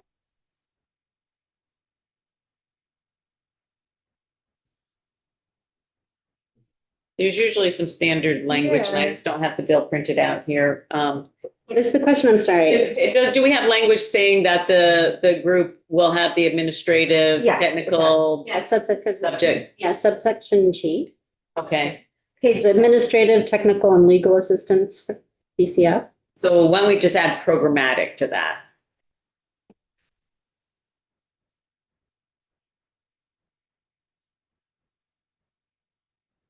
Programmatic cover the research Yes, in their memo. yeah, that's what I think. Hannah, you okay with that? So, Madam Chair, from the department's perspective, and sorry, kind of marvel, Department of Children and Families, Director of Communications and Legislative Affairs for Family Services. It's a mouthful. I think our perspective, the understanding committee's perspective, there are so many different topics that this bill is encompassing that, yes, we consult behind the scenes, but sometimes having the subject matter expert at the table and, you know, to be a bit more efficient, just working through certain topics and subject areas. So I think the addition of that language works for us, and would again just be fair that we would love to have two members at the table and understanding that does that, it's I think votes. Yeah, we're not gonna do that. Does it have to add a vote? Anybody can sit around the table. Yeah, that's. We can go sit around the table and participate in the discussion, just subject public matter meetings. expertise can come in. It doesn't have to be, A I voting mean, you member. would expect that they would Exactly. have the subject matter expertise in the room or in the background, providing the expertise that's needed for each different topic area, presenting, right? yeah. Because I think it's gonna be multiple things that, so we can't have a subject matter expert for each topic that is that's being reviewed, right? Mhm. And so, you know, they, do go on with some, I think they're wanting to make sure that we don't just believe that high volume of calls is indicative of too many calls. I not going to make a judgment about whether it is or not. That's part of what the work of this group is going to look at. And I think that we do appreciate all of that feedback and understand that it's a complex topic. Hence us giving more time to complete the work and understanding and appreciating the fact that multiple DCF staff will be involved in assisting and providing information to the work group. Okay, so. Can I ask one question just on the addition of the programmatic Yes. That is adding, that's not already captured by administrative, technical, and legal assistance. I'm not sure what people, technical, I'm not sure what people would, I guess, I was thinking this to be, to kind of cover the broad areas that they outline in their memo, which I really focused on, a lot of different things, whether it's reporting, it's, what happens, I just closed up the memo, but. Okay, I would just say, and it's fine, I can add Yeah. anything you want there, but this is the standard language that we use, and this is the package, and that's what it means, which is like what you're being asked to do, you provide them with all the supports there, and they have all the supports there, whether it's administrative or program people or attorneys. I don't think you need that. But If you feel like you can put it there. I guess the only thing is that sometimes, my only worry, and it's a tiny one, which is that sometimes when you add something somewhere, then people say, well, that must not be included in those other things in the list. Therefore, now we have to start adding it everywhere. Yeah, okay, all right, you convinced me. I mean, I think we're, you know, we're giving them a specific charge, and so it's going to involve multiple things with regard to those charge, you know, to that charge, so, okay. All right, so we're back to who's gonna be on there, right? Okay. Do people have any objections to adding the Office of Racial Equity as a member of the working group?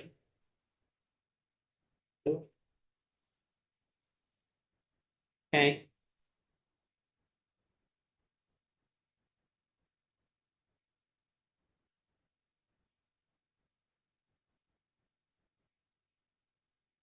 And what about the department's recommendation that the Office of State's attorneys and sheriffs be added? They only wanted to be consulted with, but,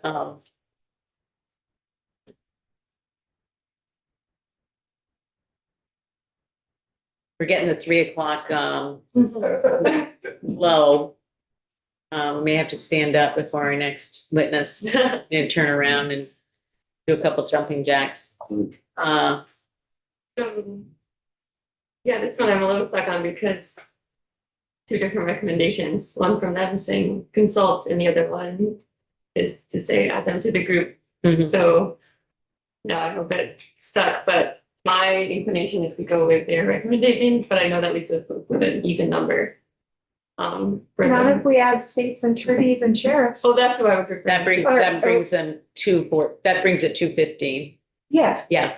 Yeah. Are you saying Adam or not Adam? I was saying maybe leaning toward not because that is what they suggested, Mhm. which is, but then we're also getting this, you know, latest testimony, but not directly from him. That happens in the group. Sorry. Oh, no, yeah. It seems like they're later down the chain of events and less connected to a mandatory report. A lot has happened between a report being made and the state's attorney. It's why we took the chief administrative judge out. Yeah, so it seems like the same reason would apply to these folks, and don't know that I see why they would be in the actual working group. Oh, so let me ask a question. I don't have the bill in front of me. Did we put the public defender in the group or consult with? They are in the group. We can move them to consult with. It's the same situation. Yeah, totally. And then my, you know, Rep. Bishop, you made me think too, you know, part of this is the after report is made, the follow-up, and I guess that's still not necessarily when the state's attorney is getting involved because it may have not been like a substantiated report or one that was followed through upon. So, so maybe both in the consulting. That's, you know, it's tough because we're getting mixed messages.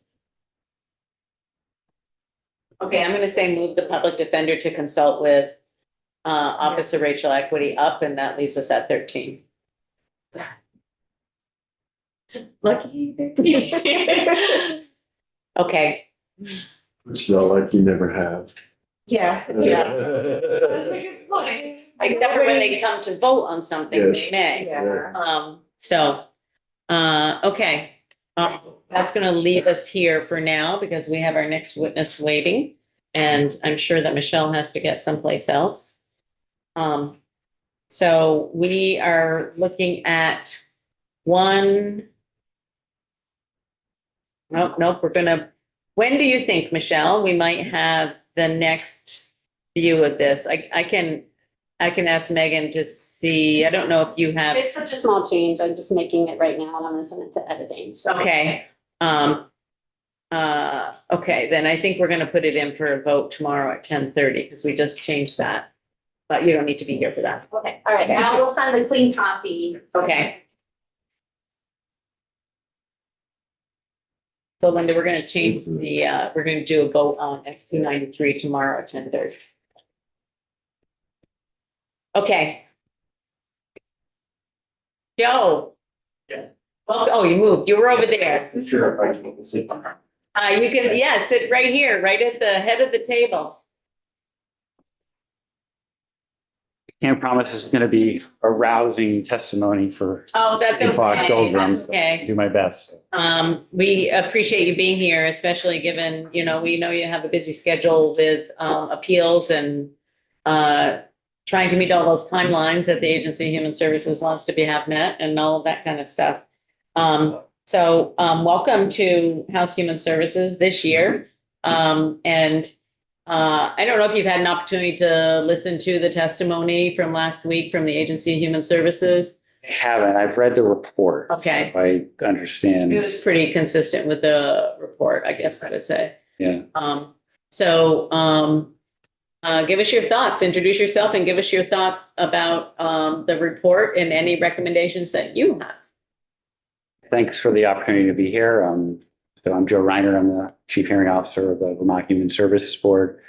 And I was planning to talk about our report, which I think is narrower than the agency's, although, I certainly can weigh in on the agency's report. And I don't know if that's appropriate to do today or in follow up, but you can do both. Just to give you some context.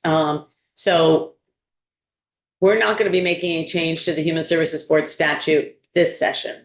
But it is something that we'll be considering next session based upon the feedback from the report that we asked AHS to do and from the report that you do on an annual basis. And so, we are interested in your thoughts about the direction that the Agency of Human Services would like to go. And also, whether they differ or are the same, or you would propose something different. But you're welcome to talk about both. Okay. All right. Yeah. I mean, I'll hold on to any thoughts about the agency's report after I cover our report, and it may be something if I don't know that I can give a comprehensive response to it, and that may be something that I would need to discuss with our board, and if the committee wanted that, but I can give some general response to it, I think. For our part of the report, I mean, I feel like our goal was to have as much consensus as possible on these issues. And so I will say that I think I found that there was largely consensus. So for example, that we need to improve the information that we provide to petitioners, to appellants, and update it. We need to update the means by which we communicate that information. I think the idea of having some kind of video was an excellent idea. There's a lot of room for improvement in the materials that we have already.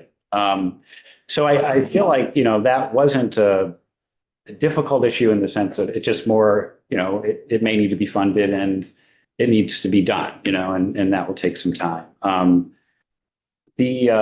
The only thing I would note about it that I think is a slightly different take is that since we have different types of cases and, you know, we have our benefits cases and then we have substantiations, you know, child abuse substantiations and licensing violations and, you know, childcare licensing. And so I think, you know, there was a suggestion that we needed to divide up those, you know, those types of cases, sort of make a split in terms of how we provide information and what information we provide. So that's a little bit more involved and probably would require a wider group than the group that I receive feedback from. But I think it's a good suggestion. And we don't really do that currently. I think there was wide consensus on the idea that periodic meetings, you know, would be helpful, and that, you know, we would have, you know, need to set up some kind of structure to do that. I don't think there was really a strong feeling about, you know, if that would just be a commitment that would be made, that we would set that up as an ongoing commitment, or if we needed, you know, something more structural. There was not really, I felt a strong feeling about either way how to do that. But I do think that it seemed like there was consensus that the best way to share feedback is to meet. You know, I did put something in there about some, you know, sort of occasional surveys, you know, and I think because I think the challenge that we have in terms of just meeting with the stakeholders is getting input from petitioners, you know, direct input. So I think that's a tougher issue to crack. And so, and from the broad areas that we cover. So you know, that would be maybe something that could be more done with surveys or in whether online or in writing. The third issue that this report covered was the interest in allowing a petitioner to provide a personal narrative without jeopardizing their case or affecting the legal obligations of the other folks who are in the process. And I think I don't think we really had consensus on mostly whether that can be accomplished without negatively affecting the petitioner's legal interests. The main suggestion that we got to accomplish that was to sort of have a set aside opportunity that would be, you know, not testimony. It wouldn't be considered evidence, just to make a statement.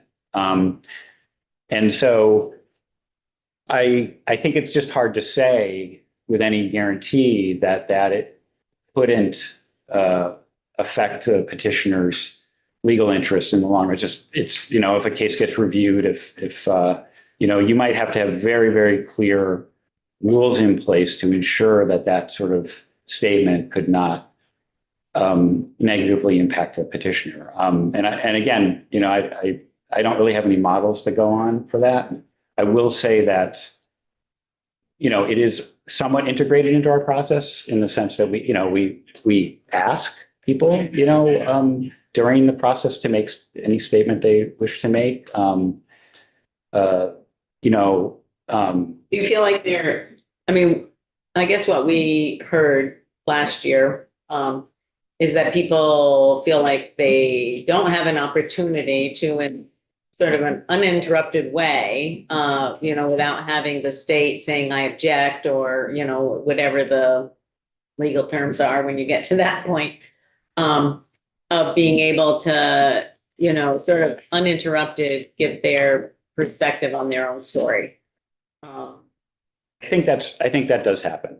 I agree. And it might depend on the attorney, you know, for the department. It might depend on what the person is saying.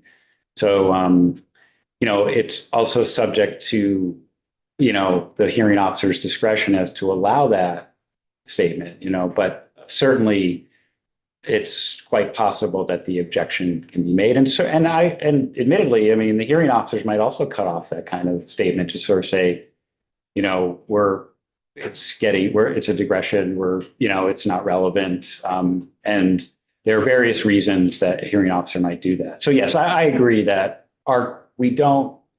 it's not a completely unfettered opportunity, to be sure. So.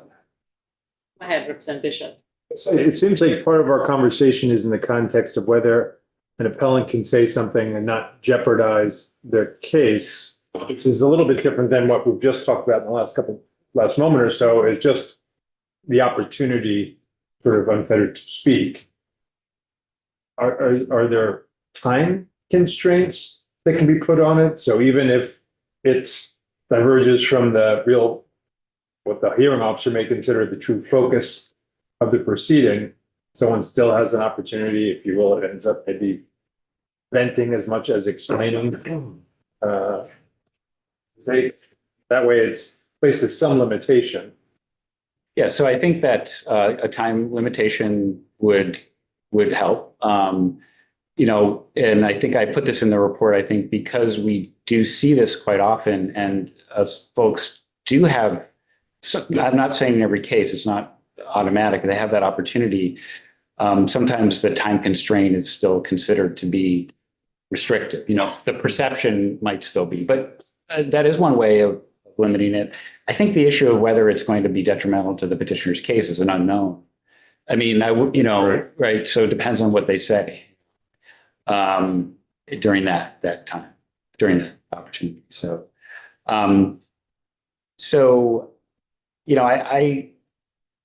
I'm sorry to say, I don't know that we came up with another idea, or that a different idea came up to deal with that issue.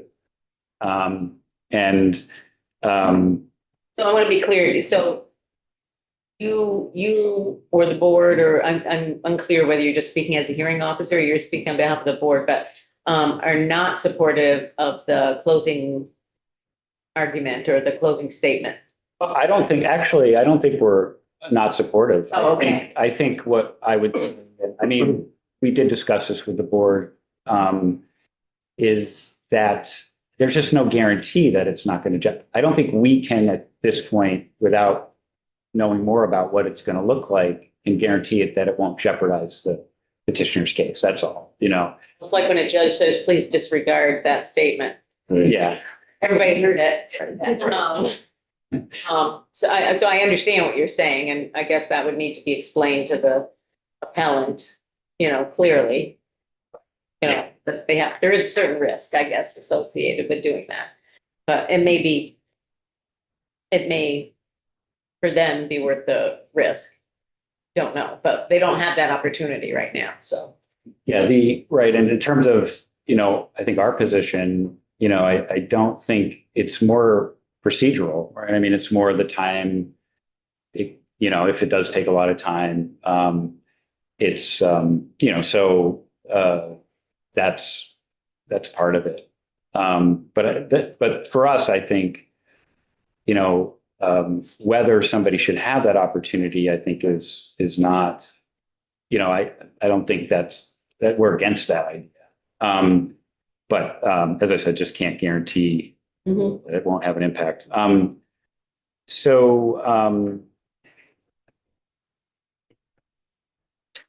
As far as information gathering, I'm sorry, recommendations to improve the, yeah, I think I think there's a lot of agreement around, reporting on outcomes, better reporting on outcomes. We currently are able to track cases that obviously are affirmed, reversed by the board. We have a tracking system that's not exact, that where we track whether we think a case was resolved in favor of the department or the petitioner. We don't always know, so we have to make a judgment. If we don't know, we have another category, which is unknown. often we do, no. But I think, we could probably track outcomes more precisely. Like if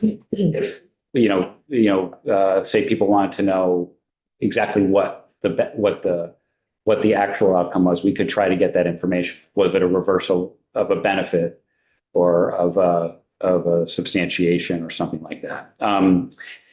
So are you talking about an outcome that happened prior to the conduct of a hearing? Well, it could be that. I mean, we do get cases, that are resolved prior to the hearing. But I am probably more talking about after. It's probably a little more appropriate for that. And So they've appealed, but the parties reach agreement after an appeal has been filed. Is that what you're talking about? Yeah. Well, I think so. Maybe I read this too narrowly. Information related to appeal request resolved prior to reaching the stage of hearing officer or full board involvement. I kind of assume that might include a case that gets resolved prior to a hearing. Yeah. That's kind of what I would bid. I think that in my recollection, one of the things that we were trying to get at this, and this is kind of actually from the appellant's point of view, or the person who's raised an issue, is we don't really have any data. The data that you have is all the data that we have. And so it doesn't really tell us about the internal procedures that happen, before it comes to the Human Services Board. And what we heard from AHS last week is that that's kind of all over the place in terms of what internal procedures, and you probably know that already because you have to review, you're reviewing, the outcome of those procedures prior to getting to you. And so we don't have any data on how, our sort of main concern is around from the perspective of the client or the prospective client, how is government responding to their complaint or their appeal? And so the only data that we have is what you collect, which is an AHS is saying that, well, they prefer to sort of expand what you have as opposed to having a different set of data, which, maybe there's some ways to do that for some things, but I don't think that really answers the question of things that never get to you. Yeah. And, is that, I guess we'll have to decide, at some point. Some people sitting around this table will have to decide next year about whether or not that's something that seems important for the legislature to have in terms of understanding the experience of individuals who are trying to access services or not. I see what you mean. And I don't think we do see some of that work, but we don't always get a whole lot of information about it either. So I'm not sure that we would have to change the information that we get in order to track that. But I think it probably should be tracked by the department, if anything, or the agency. Yeah. The one issue that I think is a little bit of both is that we have a lot of resolutions that occur after the hearing officer has a hearing or has a status conference, but before it goes to the board. And I think that's so the department might decide to do something to resolve a case in response to that process, to the hearing or the recommendation. And so those situations don't really get captured. Mm-hmm. They only, to the extent that we might be able to say that it was resolved in the petitioner's favor. I think, sometimes we run into situations where we're kind of wondering, okay, so we had a similar case that got resolved sort of shouldn't this one, isn't this the same? But we really have no reference point for that.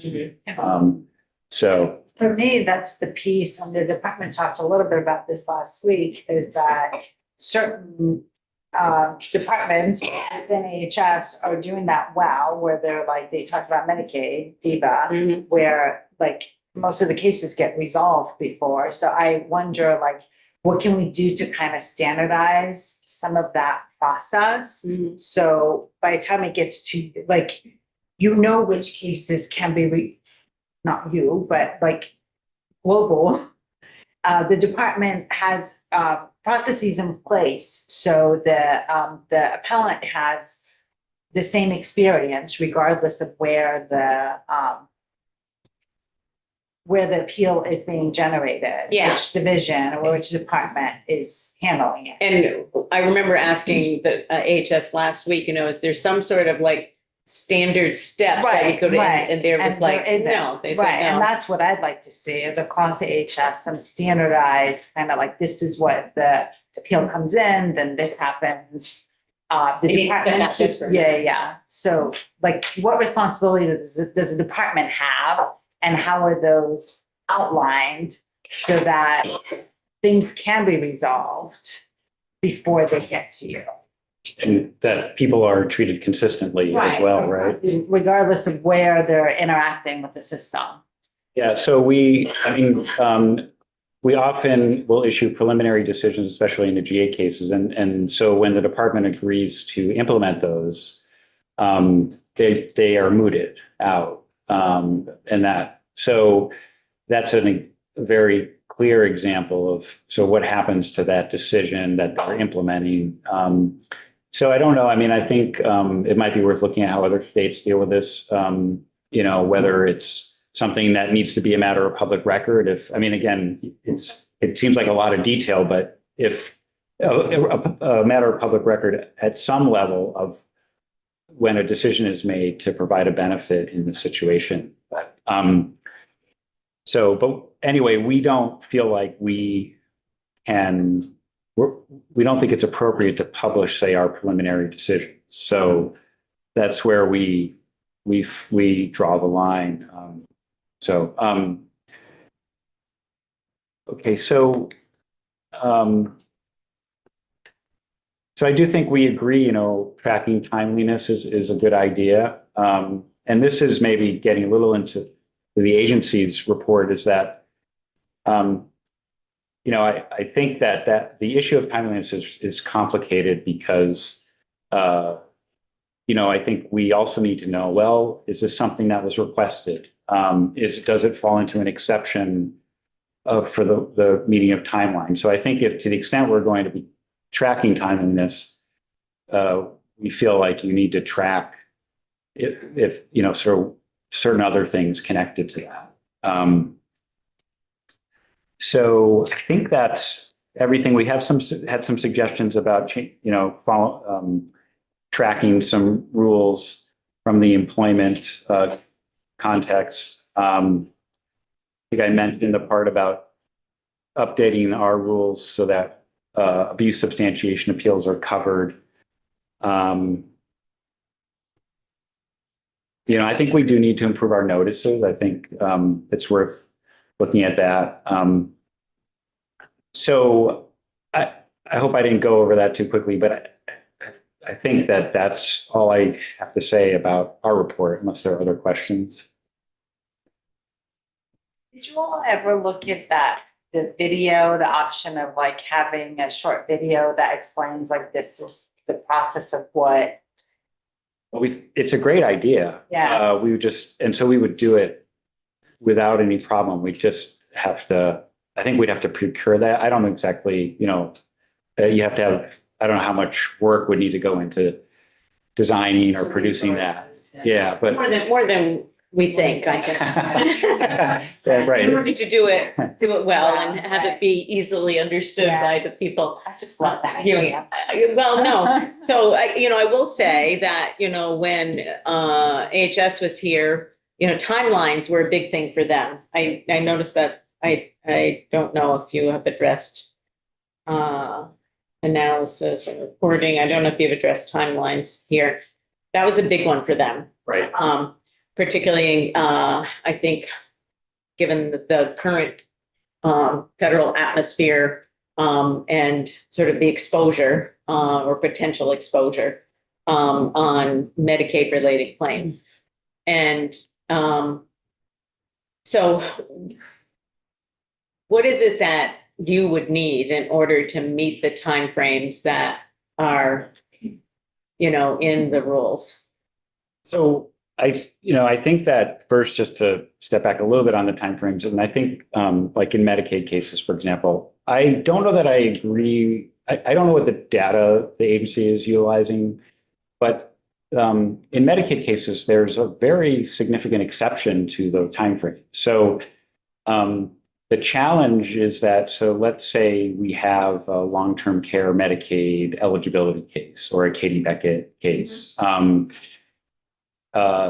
We have an initial status conference. Often we're dealing with petitioners who are elderly, like in a long-term care situation. There might be a spouse of someone who's in a nursing facility. There are somewhat complicated calculations that need to be made for the patient share. And so it's inevitable that a petitioner in that situation is going to need and want more time. And so there's a tension really between, I think, the goal of this legislation and the idea that we're going to meet a timeline in spite of the fact that, well, I will say that the timeline, there's an exception. So I would say we're still meeting the timeline, but the reason that we need this extra process is so that people understand what's going on, you know. And so I don't agree. I agree that we have not met a lot of the timelines, and I think we've had a lot of pressures.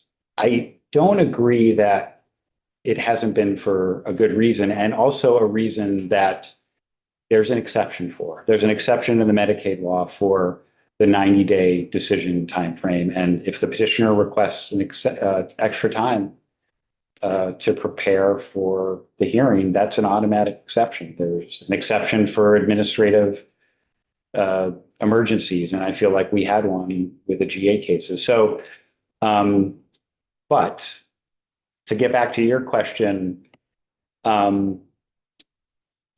you know, I mean, the easy answer is more staffing. You know, short of that, you know, I think it's tough. We could have a different cadence to our cases. Like, so currently we schedule a case within about 30 days. We can't always meet that. That's what our rules say. We then, if we have a hearing, then it's done. But in a Medicaid case, I think the department in many of them has already had the case for 15 days. So we're already 45 days into that. And then we have a monthly board meeting. So the case has to be written up. If we're fortunate enough to be able to close the record within one hearing, then we can meet that deadline in most cases if it's a fairly straightforward issue. If it's a choices for care issue, a long-term care Medicaid eligibility issue, a Katie Beckett case, it's very, very difficult with our current sort of cycle. And I think if we sped that cycle up, I don't know that it would be practical for, given the caseload, for everyone to be ready in time. So I do think we could review some of our processes. We did get in touch with the office of it's the state office, the efficiency office, to kind of we had a meeting or two and just were unable to follow up on that. But I do think it could be constructive to see if they have any suggestions for streamlining. We have a pretty, I think our scheduling is a little bit idiosyncratic, and we could improve that. But I don't, yeah. I was just gonna say, you know, when AHS was here, and each time, I will say that each time they were suggesting or recommending a process improvement or a, you know, twice a month meeting of the board as opposed to a once a month meeting, or, you know, things that would obviously require more resources. I did ask if they're prepared to allocate more resources. Yeah. Yeah, I didn't get a response other than I'd have to take that back. So I mean, I think that, and certainly before we just automatically, we wouldn't do anything automatic. That's, you know, not our custom here in the legislature, but we would be asking what kind of process review and improvements that you've made to try to meet some of those deadlines in better, you know, more timeliness. I think that it's, you know, we are living in a different environment right now. And, you know, I think, for instance, you know, we have a bill pending around emergency housing, and, you know, the agency has asked us to be more specific in that bill so that we can, you know, avoid interpretive issues. And, you know, so we'll see how that sugars off in the end. But I think that it is, you know, like you said, that people can request more time to prepare. I get that. But I also think it is important for us to be as timely as possible. And, you know, they did have a few instances of things that had taken very protracted lengths of time. I think one even that was still out there, and it was a year old or something like that. And I don't know, you know, or whether there should be two versions of the HSB. You know, maybe you don't have one board who wants to meet twice, but maybe you need two boards, or you need, you know, some way to move cases quicker if that's possible at all. I don't know. And I know that the GA Emergency Housing has sort of, you know, provided a wealth of work for you in the last year. And, you know, I'm hopeful that we can clarify things to the extent that that won't be as necessary, but we'll see. But it also is, when we take an overarching look, you know, we're looking at wanting to have resolution for the consumer, the appellant, the client, or the prospective client, obviously as soon as we're able to. And given the federal climate at this point in time, we do leave ourselves more exposed if we, you know, aren't for, you know, if we're doing things that maybe could be procedurally sped up a little bit, depending upon how the workflow goes. We were audited, part of the Three Squares federal audit. They didn't raise any timeline issues with that. But That's good to know. In fact, it seemed to go well. I think I understand the concern. And I do think there are some individual situations where there have been significant delays. The other piece, I think, is that, you know, sometimes things get delayed in order to facilitate a resolution. So, you know, it's just a tension between wanting to resolve things quickly, but also wanting to try to work things out so that we don't need to go to a hearing.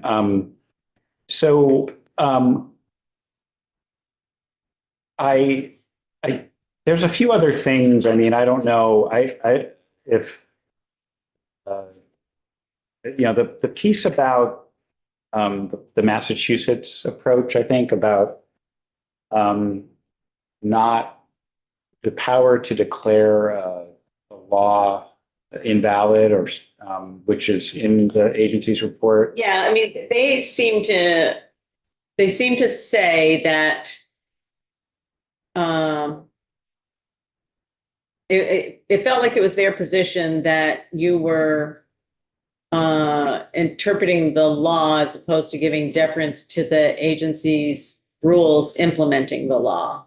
I think that's the way I understood it, at least. Facts. Rather than you're making decisions of law versus fact in a way Facts of the that case. contravene the agency. Well, yeah, unfortunately, I'm sorry, I didn't see the testimony.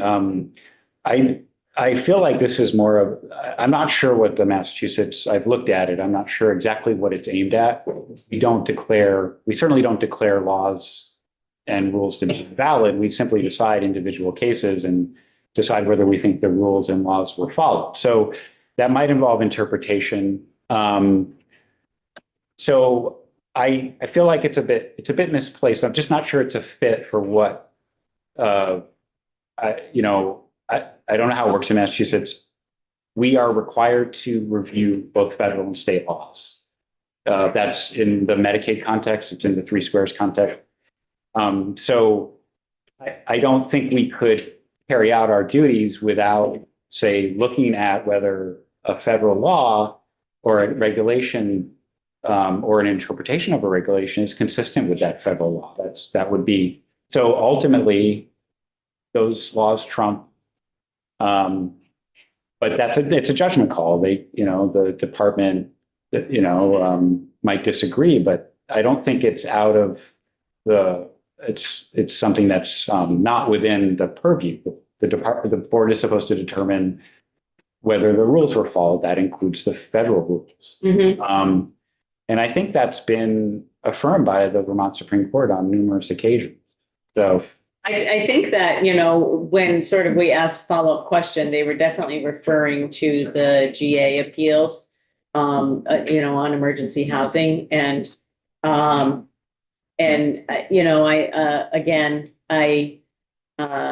I don't want to interpret what they were saying versus, you can go back and listen to it yourself. But there didn't seem to be that same concern regard to Medicaid or SNAP or, some of the other, long-term care, any of that kind of stuff.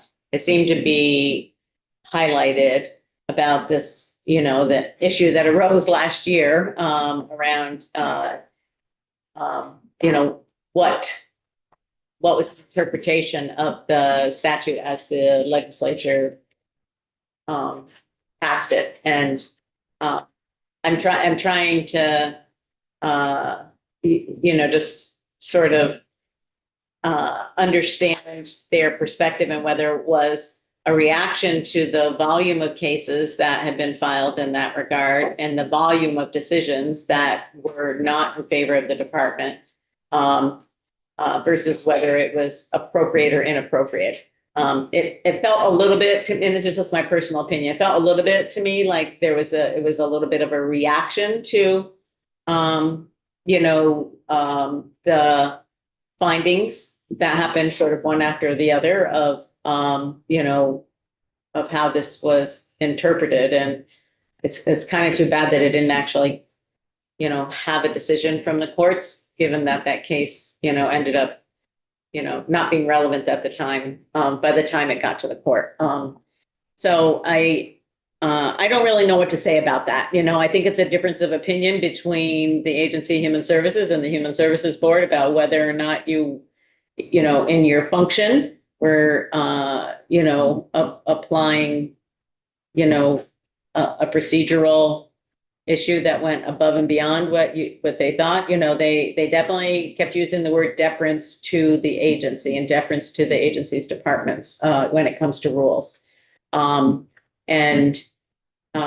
always understood, that those rules have to be consistent with statute. And if a department didn't apply rules, like if they didn't file rules, then, then it leaves open some issues. And so I'm not, and I feel like it's kind of like honing in on one particular issue. And I'm not sure that, they were making a recommendation, for instance, that all applications for appeal should be held and taken in the order in which they're received. We kind of say, well, that would be a problem if you have something that needs an expedited appeal. And it could be a housing thing, but it could be a Medicaid thing. It could be any one of those. And So they did acknowledge that that might be a problem. Right, yeah, it's hard, they're definitely not interchangeable in that respect, sorry. Yeah, Representative Bishop.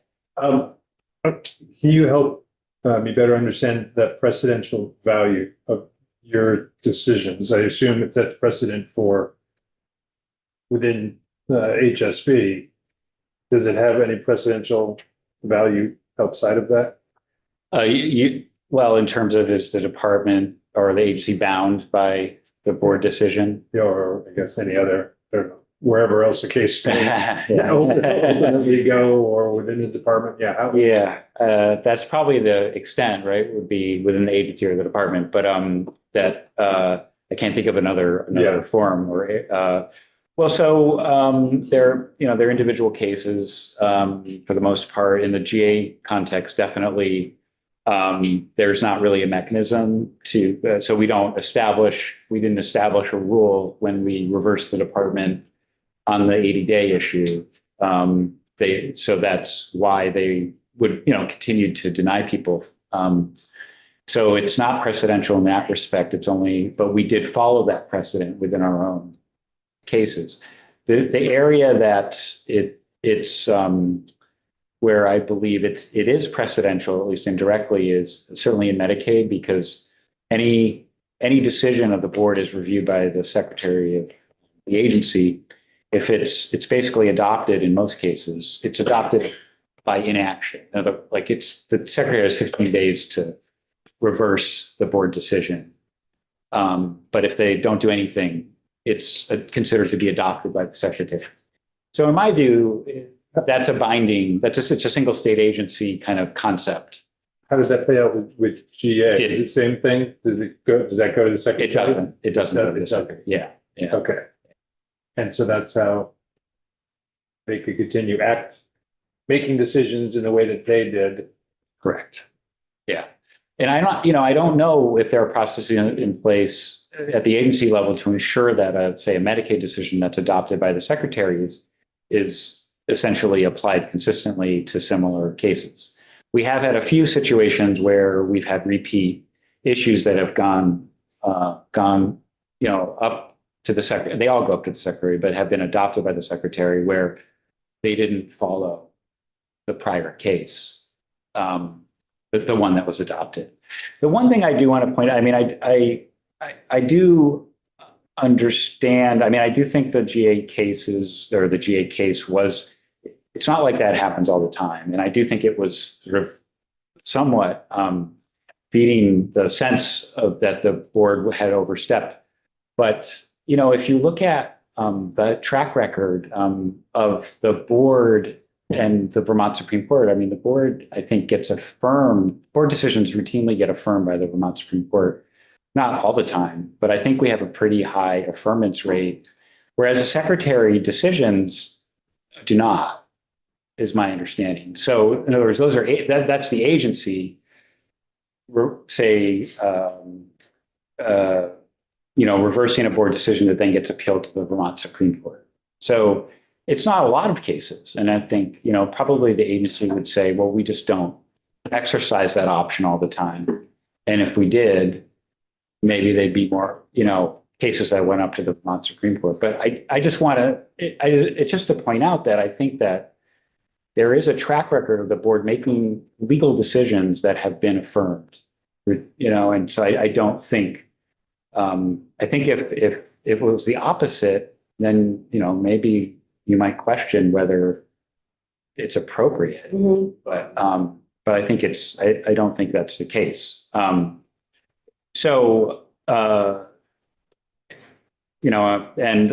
do think, I think it'd be worth, if the committee or the legislature wants to go down the path of narrowing the scope, I do think it would be good to understand kind of what our obligations are, in the various programs like Medicaid, 3 Squares. But I don't think we can avoid applying the federal laws. And I think there's probably, as you were talking, I was just thinking about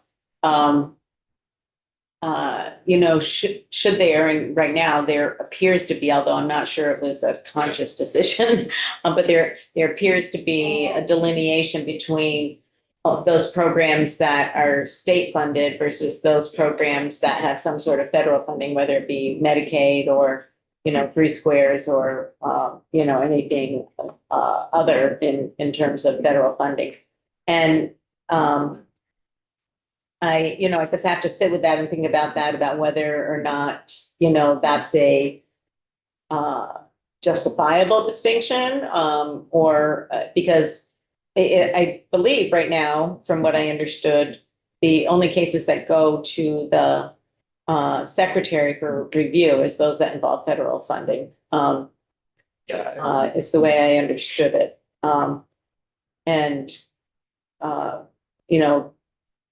That's something, perhaps for us to consider in the future. Okay. Are there any other sort of questions or thoughts from other members of the committee? Like I said, in terms of process, there has been some discussion, I think, downstairs about whether or not there would be elements of the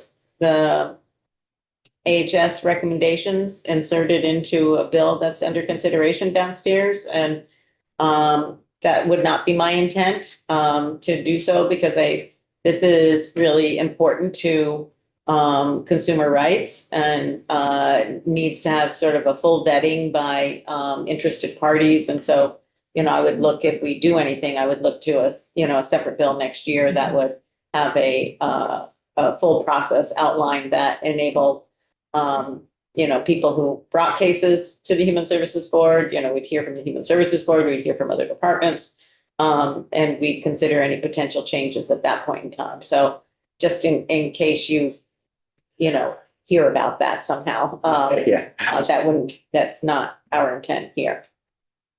Great. I mean, thank you for letting me know. I try to follow what I can, but and can I just make two really quick points? Okay. So one, the only other issue I wanted to flag in here was the reference to hearing officers sort of raising sua sponte issues. And I do want to say that I think it's completely appropriate for us to raise issues sua sponte, because we, in other words, remind us. yeah, sorry, yes, okay. Yeah. Just, it's not something that's not being raised by a party. Okay. That we feel is, in my view, let's just say that it's clear, that it's clearly an issue that's raised by the facts.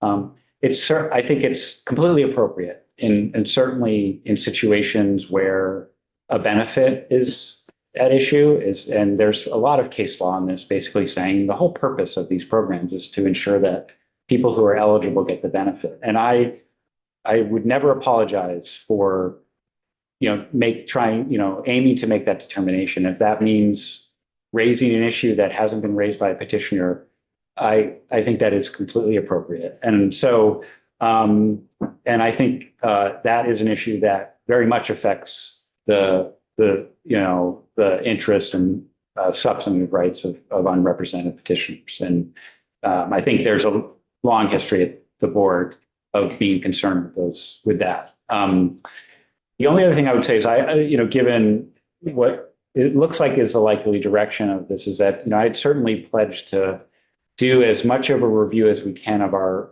current processes, to try to bring that here when, assuming that this is going to be taken up next year, so that at least we've, done that and tried to do what we can to address the things that we can address. We're currently at about 3.5 staff FTEs, because we lost an admin and we have one person who's just temporarily part-time, half-time. So it's been, that's been a little bit difficult to follow up on those things, but I think I will be able to do that so that we can do a comprehensive review of our processes and see if we can get any efficiencies there.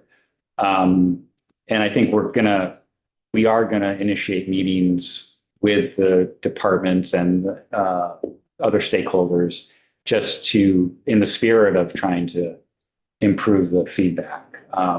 That's loop. great. You know, it would also be helpful if in this, because I think you probably could expect us to take up the issue again next year. If you could do some background work to come up with what the cost estimates would be to be able to do the sort of appellant facing explanation and potential video, the materials to make your process more accessible to the non-attorney public. So we could get some idea of what kind of appropriation might be necessary in order to achieve that. That would be helpful. Okay, sure. And definitely can do that. Great. Okay. Thanks so much. Any other comments or clarifications? Thank you so much, Joe. We really appreciate it. Take care. Good to see you. Okay, just an update on schedule, folks. So tomorrow, we're going to take testimony from a number of people with lived experience. And we're also going to hear from Valley Vista on S-157. And we're going to, we're not having a walkthrough, it says on the agenda, a walkthrough of S-193 with Eric Fitzpatrick. We're going to substitute in there a vote review of the S-239 and a vote on S-239. We are going to have a walkthrough of 198, which is the tobacco bill that's currently in House Commerce that they're going to be releasing soon. That will be coming to us. And after the House floor, we are going to have Katie here to continue any markup we have on S-157. And we're going to take testimony on 193, which is the forensic facility bill. And then we have a bunch of markups and witnesses on 243. Which, spoiler alert, we may or may not be doing anything with that bill, but we're going to learn about it.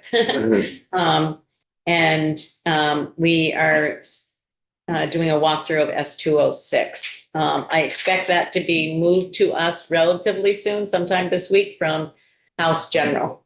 No, not House General, House Government Operations and Military Affairs. So we'll start, and we have a growing list of folks who want to testify on that bill. And we're looking at some national references for that bill as well. So anybody have anything else they want to share? And we are having our Senate Health and Welfare monitors check in on 938 downstairs to make sure nothing is going to go too far awry with that bill. Keep our fingers crossed on that one, okay?